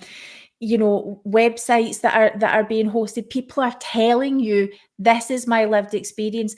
And if we want to sort of get into, well, that's not really what they meant, or that's not what their heart is, and that they actually really do have a lot of experience of this, the ultimate lived experience that has been told to us is that this causes me harm. And I think we have to honor that, and rather than justify it, think, how can we do better? Actually, if it's okay, I want to, I don't know. I am feeling really tender this week about the issues that you're speaking about, kind of are bringing up some of the things that I've been kind of sitting with. When, do you know what? Maybe I should just leave it for another time. You know, let's just go with your story, Ben. And if it's appropriate, if I feel it's appropriate to do it, I'll. But yeah, the lived experience, and if someone isn't feeling that church is home, if someone isn't feeling that the church is meeting a spiritual need, and if the church is causing harm, if their experience is, if that's what they are telling you, then I would love it if you would just believe them. Not get defensive, not tell people all of the things that they should be doing, that they shouldn't feel like that, that to make them feel that they shouldn't have spoken in the first place. Because here's a little secret. You don't know what they should be doing, and you have no right to be telling them what they should be doing. You should be giving them the space to freely be who they are, and to discover what they should be doing themselves. And this is something that I want to be really clear on any issue in the church, LGBTQ+ issue, on an issue of abuse. If you've had a positive experience, for example, someone shared with me recently, well, actually, when I was in an abusive relationship, the church was very, very helpful, and the church provided counselling and therapy to me, and so the church does handle abuse very well. So it's a very, very, very strange thing to do, is to think that your one good experience discredits the living experience and poor and negative experience of other people. It does not, and you ought to really, really stop doing that. And do you know what I love? I love that. I think people like, in the comments, Andy is very dear, very, very dear, as part of our family's memories, and as he is yours. Yep. And I think sometimes it's so hard for good people to understand, because it's so incongruent with your nature. When someone who is trying to be a good person and who's actually doing all these really great things, that is making church feel like home and that is supporting people, then when someone's telling you, well, actually, I'm over here and I'm experiencing this, it's not about what they haven't been able to do for you, because they're not your whole world. It's hard for them to be able to see that you've been insulted, that you've been gossiped about, that you've been abused. It's really hard for them to recognize a lived experience, because it's so far from who they are as people anyway. There are, in our wards, we have people that are literally the only thing that are holding the church up is because you're doing such a great job that people really want to be there and they feel like church is home. They struggle with the doctrine, or they struggle with other aspects of church policies which are causing harm, and yet they can go to church on a Sunday and feel loved. That's incredible. That is so, so wonderful. Yeah. Yeah, I think it's. I think that the main thing that comes out of that for me is the importance of honouring people's living experiences, the importance of being able to listen, and the importance of. And I know it's difficult for people. It's difficult for me, but allowing yourself to become a little uncomfortable and have those difficult conversations, I promise you, it will open up your mind. I promise you, you're not going to get cast into outer darkness, and I promise you that that you're going to forge relationships that you otherwise would not be able to forge if you discredit the living experiences of people because of your convictions or your testimony, even of Jesus Christ. It's. I believe in Jesus Christ. It's a point that I've gotten to. I believe in his life. I believe in his sacrifice. I cling to the cross, is how I like to describe it. And I believe that he loves and accepts all people, regardless of their lifestyle. And other people don't believe that. And other people believe that actually he's quite a judgmental, God, let's say, and that only certain people can receive the highest degree of glory. And we all believe differently, and we all believe in different theology. We all believe in different doctrine, but ultimately, surely we can all agree to just be respectful, to just be loving, to lend a listening ear, to not be judgmental, to not ideologize or to politicize the teachings of Mm. Christ. Jesus was not a political messiah. That's a mistake the people around him made, and they totally missed the boat. So let's not make that same mistake in the 21st century, where we politicize the teachings of Jesus Christ, where it becomes ideology, where we put them in a box. That is not how this goes. And that's a mistake that they made back then. They wanted a political messiah, right? And they missed the fact that they had the Son of God walking with them, so many of them. Let's not do that today. Let's not continue to weaponize his teachings against people who suffer day in and day out. I really believe that he would be horrified at the thought of that, that the kindness and the compassion and the charity, let's say, that he taught and that he displayed can be used for such bad and ugliness, and can turn into judgment, and can turn into shunning people, and Mm. turn into destroying lives. And I see that happening so much today. And yes, it might be because of the society that we live in, but for people who believe in Christ and who believe in his gospel, we ought to just love one another. We ought to accept one another and be patient with one another. And we ought to take the time to listen to one another, because I promise that, even and I know she'll be mortified if she hears this, but even still having conversations with my sister M, who is a trans woman, I have been able to have conversations with her since she came out to me that have helped me feel closer to God. And she doesn't believe in God necessarily. She doesn't believe in the gospel in the same way that I do, as Jesus Christ taught it. But the conversations I've had with her about being transgender, about her living experience, about the heartache that she has been through, has helped me to realize and feel and know deep in my heart, bloomin' heck, despite all of that, God loves Emily just as much as me, and that is damn powerful. And so in those conversations that so many faithful members are afraid to have, they're missing out on that experience of realizing the love and acceptance and admiration that God has for people who they believe have chosen perhaps a wicked lifestyle. Now, maybe speaking about a minority, those very, very judgmental, extremists in the church, fundamentalists, because I know for the most part, all members of the Mormon church believe that God loves all of his children, and that's something that's generally taught.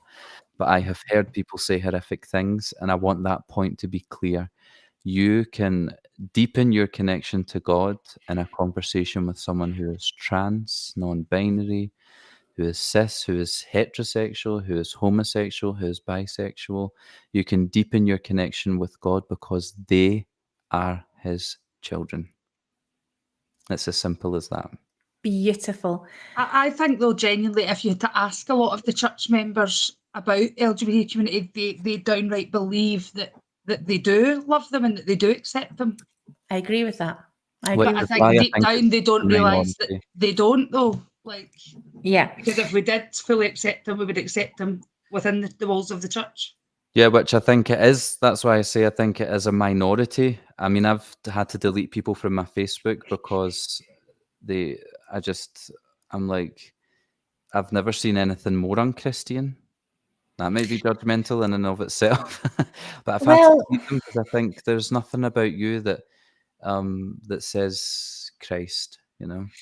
for me, it comes down to a simple thing. You know, the tagline the church was using a while back about coming unto Christ. I don't know why we can't just speak normally, but if the whole point of going to worship or to be part of a church community is you can get closer to Jesus, or you can be there and feel some kind of connection or oneness with Jesus, but you can't do that because someone's in the way of that, someone is a barrier to that, then we can safely say then that is not only unchristian but is anti-Christ, actually. So I think it's absolutely fine to say, you know, if we can't see Christian values being reflected in our Sunday experience.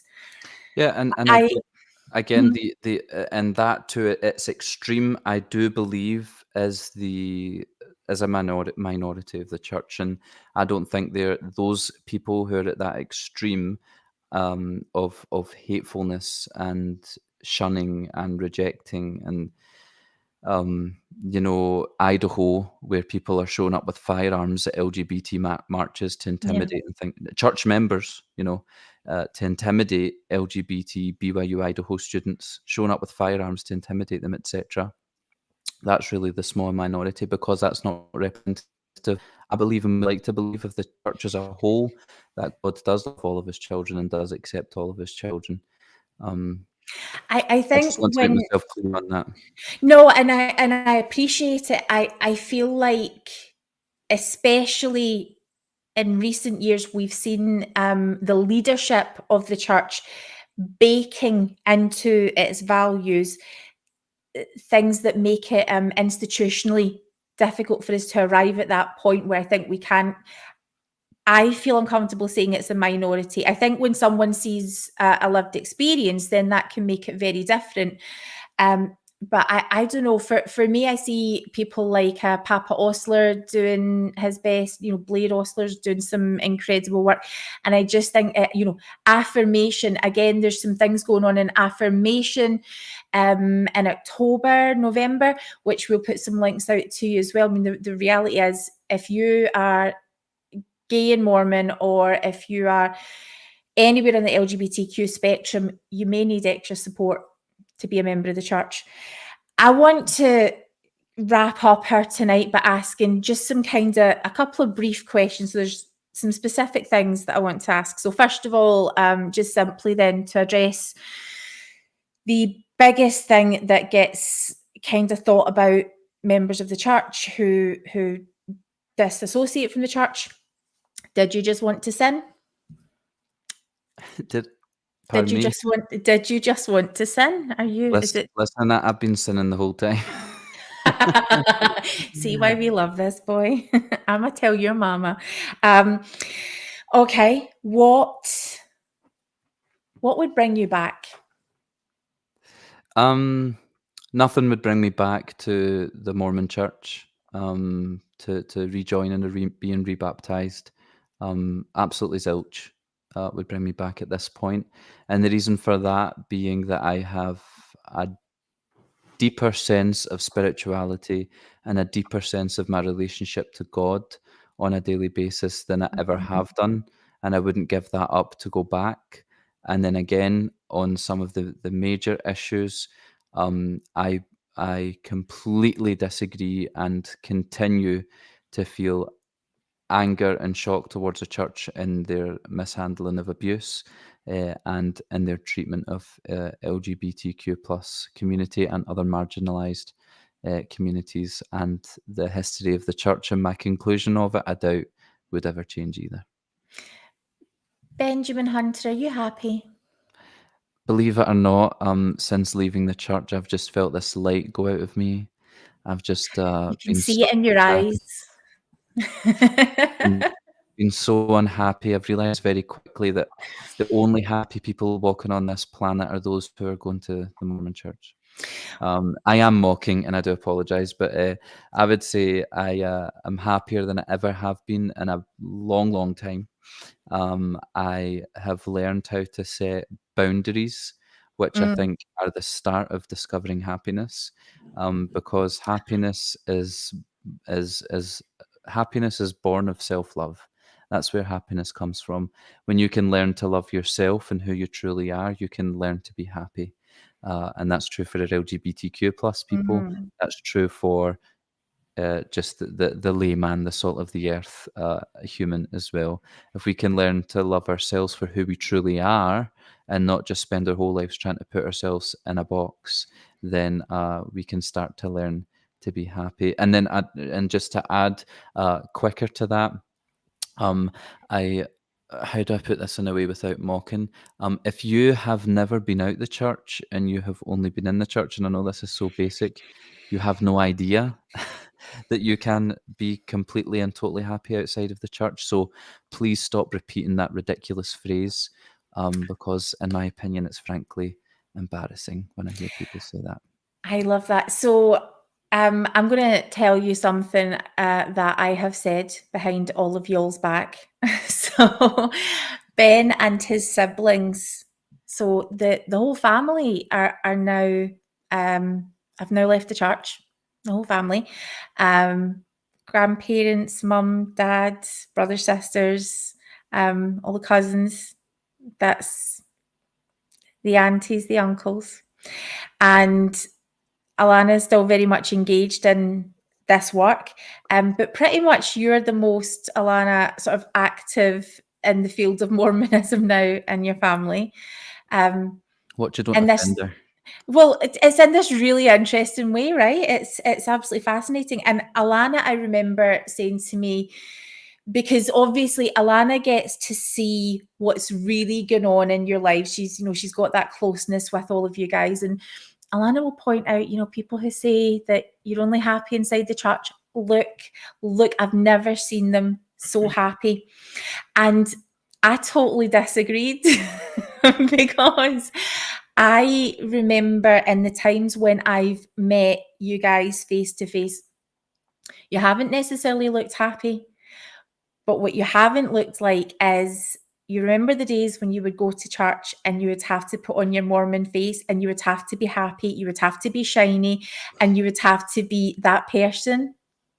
That's not what I see. Now I see human beings who can be having a bad day, who can be having an okay day, who can be a wee bit cheeky, or who can be a wee bit busy or frazzled, who are just human and normal. And yeah, you know what? You're happy, but you don't have to fake the happiness. You don't have to.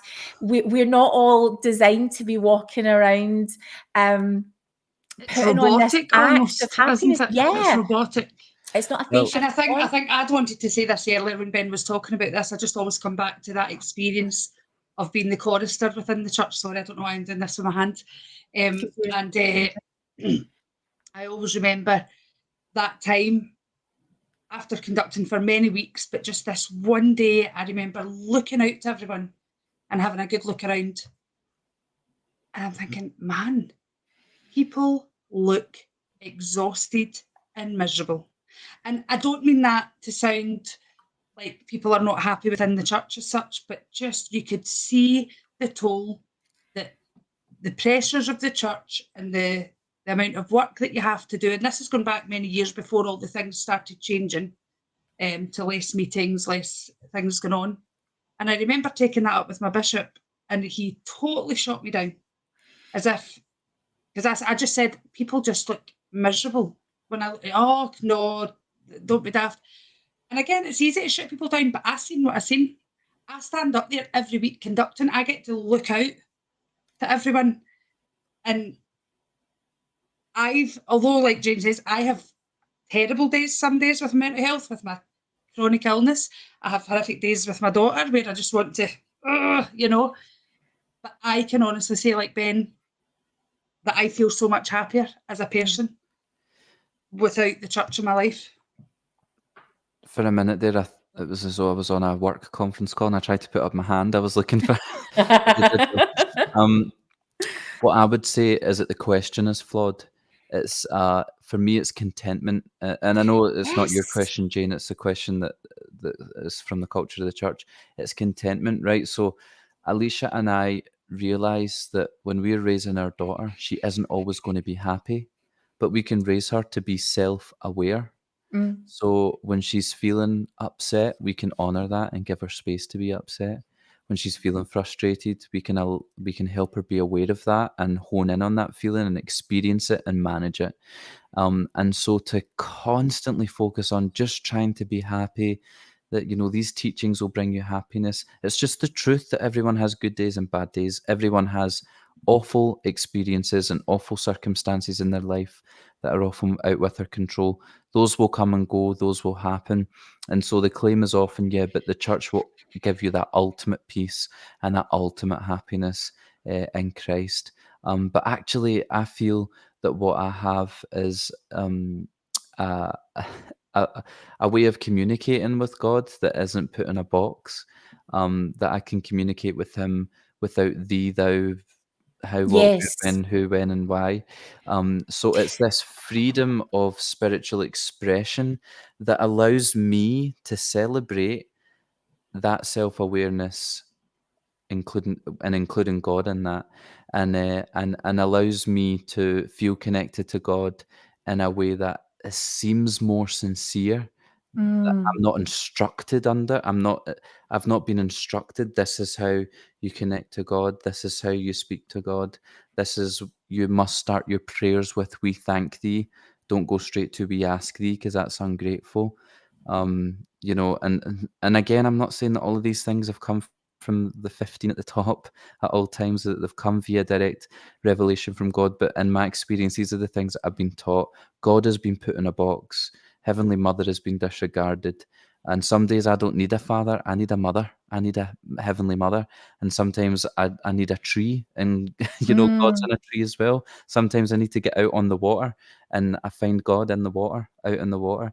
And for me, what makes more sense than anything else is I find contentment and peace, and I find myself being very self-aware, healthily self-aware of how I'm feeling when I worship through song. And it makes perfect sense for me. That's the main way that I communicate. I've always listened to Southern gospel music, which is funny because quite often a lot of those Southern gospel artists are these Republican fundamentalist Trumpers, anti-LGBTQ plus, blah, blah, blah, blah, blah. But I've always been a huge gospel music fan. I love gospel music. And for a lot of you who are kind of in that little void where you've kind of maybe stepped away from church, taken a break, or you've left the church and you now feel this, well, how do I talk to God? I don't have this connection to God. I don't know how to communicate with them. I was in that place and I understand it. And it's a horrible place to be in. You feel cut off by your own choice, but you feel like ultimately you're making that choice for your own benefit in the long run. In my experience, I always fell back on music and worshiping God through music because I still firmly believe in God, and being able to continue to have a way to communicate with God via music made a huge difference to me. For you, it might be open water swimming. For you, it might be writing. It might be reading. It might be exploring other religious theology or other religious practices. It may be meditation. It may be physical practices like yoga or Tai Chi. But you will find a way to remain connected to God, whoever God is for you, and you won't be in that void. You know, you're not going to get stuck there forever, but you do need to seek something out. I was going to my final question was going to be about what your spirituality looks like now, and I love how you just naturally went there. Is there anything else that you'd like to add about what your spirituality looks like now? I think it's beautiful what you've already said. Yeah, so I describe myself as a spiritual person, but not religious in any way.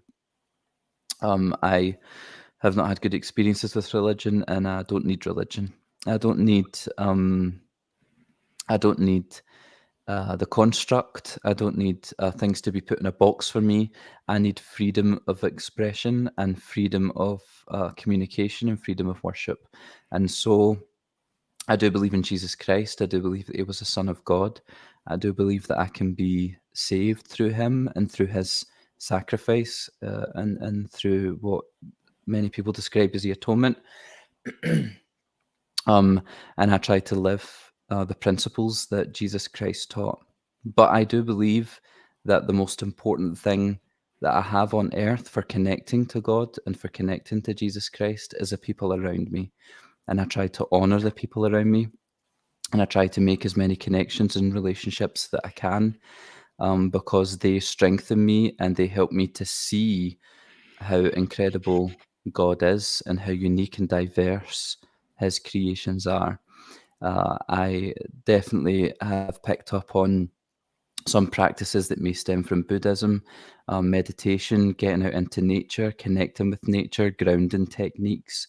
But for me, my church is music, and that's how I go to church. And I do it in my home. It could just be, a YouTube video of a song that really connects me to God. It could be just a song I decide to start singing. For me, it's really through music. That is how I practice my faith and practice my spirituality primarily, is via music. And it makes total sense that this is a gift that God gave me, and it's the greatest gift he's ever given me. So the best way to be connected to him is to connect with that gift, and whatever context that is. And then the greatest creation that God has ever given me is my daughter.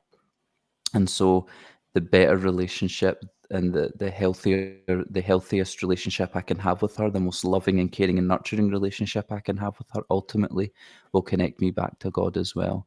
And so those are the things that I focus on. And as well, meeting Alicia, who in every way is my soulmate and continues to be my soulmate. So nurturing that relationship, nurturing God's creations around me, caring for them, respecting them, and trying to connect to him through those creations and connecting to God through those relationships will connect me back to him and lead me back to him, whilst I practice a good life and live by good principles. And that's what I focus on. I feel very self-aware, feel very content, feel very happy, feel like I'm enjoying life, and enjoying a wee southern comfort from time to time. And that's okay. Enjoying my coffee. Every Mormon that leaves the church has a fancy coffee machine. And so I've got that. Don't I? Yeah, the coffee. I do not envy you. Ugh, I can't even do the coffee flavored chocolate. It's just, but Oh, you know yum. what? I'm happy for you guys. I'm happy. I'm going to come back to you guys for some final thoughts in a minute, but normally we end with our guests where we bless their journeys.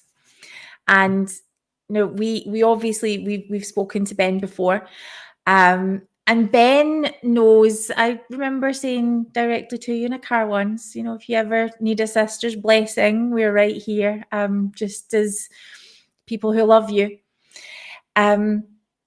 Tonight, I'd like to do something a little bit different on behalf of all three of us. I'd like to ask our audience, I'm sure she won't mind me doing this, but I would like to ask our audience out there who have been so generous to us in the past. I would like you guys to bring to, just to hold in the light, Ben's literal sibling sister, my sister in life, Lana's wonderful niece. We've spoken about you a little bit tonight, Emily, and we want you to know that we're thinking about you. We want you to know that we bless your journey.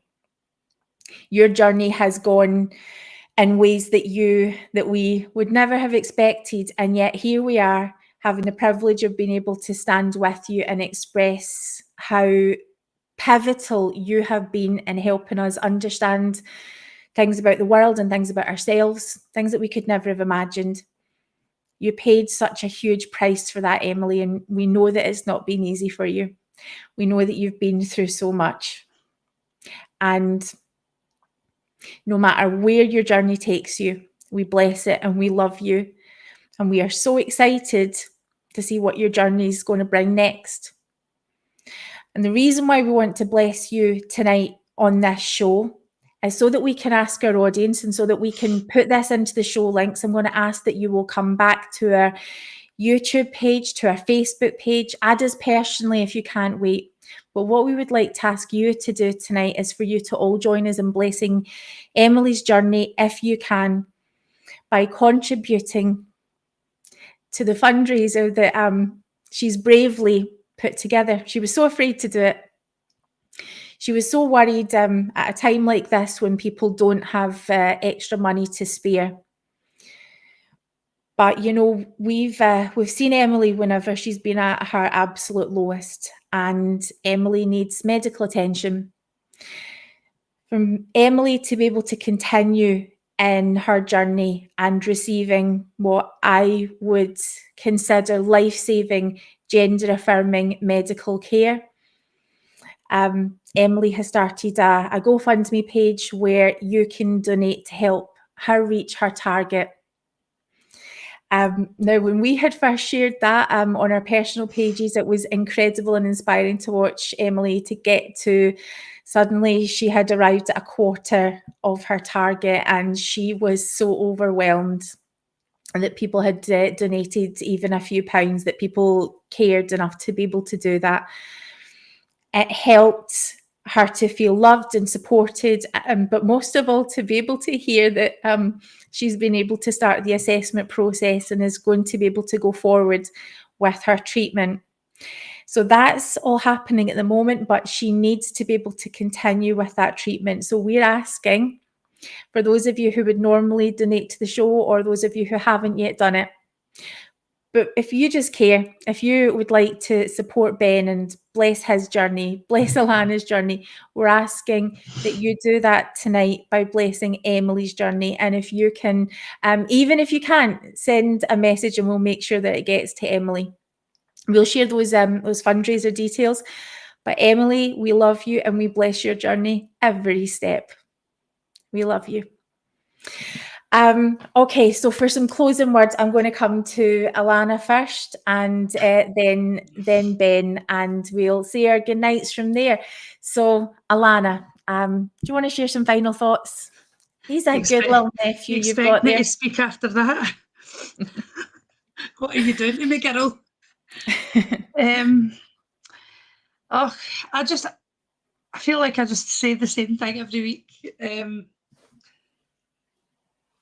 Thank you so much, Ben. It's been wonderful to have you on the show and to hear your story again, even though parts of it were difficult. Again, I continually just say this in the hope that someone from the church headquarters or somewhere are listening to just be better and do better. I know they always think that they're doing their best, but there's so much more they can do.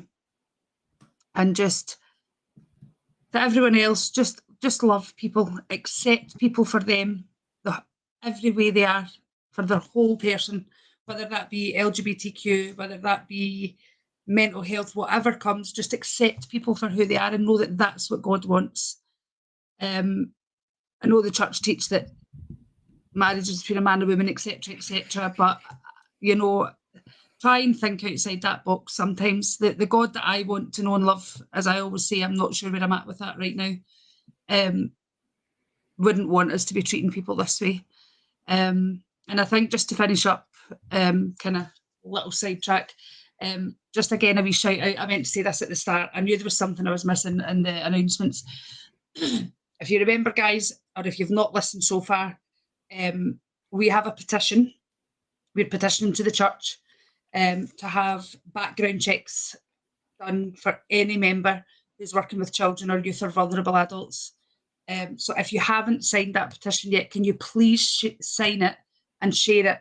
And also, just always remember, I keep forgetting to say this, remember, once you've signed that petition, you need to go into your email and click the link, or it won't register your name. So I would just ask that. That's something that would be of a great help to us, just to get that petition signed. It is on well, do you know what? Let's just do it tonight. Just, you know, for those of you who have shown up for us and who are listening, if you go I was just going to say we do have our website. Yeah, let's do it just now. This is your sneaky peek launch for the listeners who are here tonight. If you go to number 21, so 21stcenturysaints.org, you'll be able to go there and find all the links and all the information that you need. And when I say all, I mean not all, but we'll all be ready tomorrow. But you can certainly find the link to our petition as there. Ben, do you? And also, people, we've put the link to support Emily's fundraiser there in the chat. So wherever you're listening, if you could check that out for us, we would be so grateful. So Ben, do you want to close us out with some final thoughts tonight? I don't have anything particularly profound to say, but what the main thing I wanted to come out of this is for people who are in that place of questioning the church, the Mormon church that they've perhaps been raised in, people who are afraid to ask questions, people who are afraid to look into it, people who are worried that they might not find a spiritual home outside of the church, if that's something that they still want, or that they're going to lose a great sense of belonging. Much of that sometimes feels very true, and maybe true in some cases. There is an element of losing your identity. It's painful, it's heartbreaking. It took me 3 years to overcome the anger and resentment that I felt to get to a place where I could feel at peace again and begin to forge my own path. But it is possible. If you're not happy there, if you don't feel that you belong there, if you don't feel that you're welcome, just just make it as a simple choice. You can make it as simple as you like, or in as much as it is a difficult choice, it can be a simple choice. Even if it's just taking a break, take one Sunday off, take 1 week off, and just consider how content you are. Become aware of how you're feeling. Be present with yourself. Become aware of whether you're feeling resentment, whether you're feeling frustration, if you feel like you don't belong. If that's something that you don't think is going to improve very soon in the future, then it's okay to set boundaries and say, no, I need to search elsewhere. And let me tell you, this world is full of ideas and teachings and ways to live your life that can bring a huge sense of peace, can bring a huge sense of contentment and a huge sense of self-awareness. And if you feel that it's not working for you there are also plenty of people that you can speak to. There's plenty of support available. The internet is both the worst and the best place in terms of what's available to you. But it's all right to ask questions. It's all right to constructively criticize, even Russell M. Nelson. It's okay to wonder if this is the right path for you. It's okay to take a different path. That is totally fine, and don't allow yourself to be convinced otherwise, because there may be a greater sense of joy and a greater sense of peace somewhere else. It's all right. Just take that first step, whatever it looks like for you, and don't get caught up in this. You won't be happy if you leave. You won't receive eternal life if you leave. If you feel that something isn't right, do what you need to do, and do it sooner rather than later, if you're able to, and if you're able to do so safely, so that you can begin to find who you are and find peace and find hope that is genuine and that comes from within, rather than something that is often not genuine and is often fictitiously created and almost pretends to exist around us. So it comes from within, and if it's not happening for you, there's a lot out there that can bring it to you. I promise you that. And you're not going to feel lost forever. You're not going to feel in the dark forever. There's a place for you somewhere else. I feel like I'm about to sing West Side Story there. I feel like this. Why didn't we work on a soundtrack to this episode? We'll need to re-record it with Ben Hunter the musical. That's what we want to work on next. But yeah, also it's the world is just a stressful place just now, and the cost of living and politics and all sorts of stuff, and sometimes feels like World War III and blah blah blah blah blah. But just cling to the people around you, cling to your community, lift each other up, be there for each other. It's not always easy to do. I can be really, really grumpy sometimes. I know these are very general things, but see, you know, if we can't afford our gas and electric, see if we end up being invaded by whoever, or see if, you know, whatever happens, we will always still have one another. And that's why my practice for faith is my relationships around me, because when everything else is gone, I'll always have the people around me to help connect me to God and connect me to peace. So just take care of each other as best you can. You know, you're not always the best at it. I'm not always the best at it, but I do think it is the best practice of faith and practice of spirituality that we can do, is cherish the people around us. Absolutely.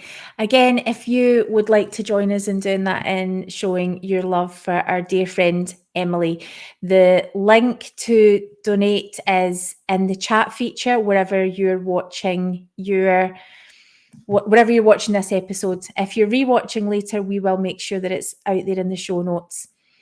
You know, this amazing guest of ours who has been a friend for such a long time, and his sister Emily were the first friends that my son ever had, who is still so fond of them. To have built a relationship like that with my child was just the kindest, most Christ-like thing that anyone could ever have done. If you want to support Emily, then I would ask that you show your love and solidarity for her humanity, for her journey, by clicking on the link and just donating what you can. And like we're saying, if you aren't able to donate just now, even if you want to send a few kind words, we will make sure that she gets to see that. To Ben, thank you so much for giving us all of this time. We've waited to have this conversation for so long, and it's been absolutely worth it. Thank you so much. Your thoughts have been something that I'm going to be thinking about for a long time to come. For the rest of you, we will say goodnight to you all. And please join us tomorrow night at the slightly earlier time of 6:30, where we will be here to formally launch the open letter that we are sending to the Church of Jesus Christ of Latter-day Saints. And wait till you see who has signed it with us. You're going to love this. Have a good night to you all, and we bless all of your journeys. Good night. Bye, everyone.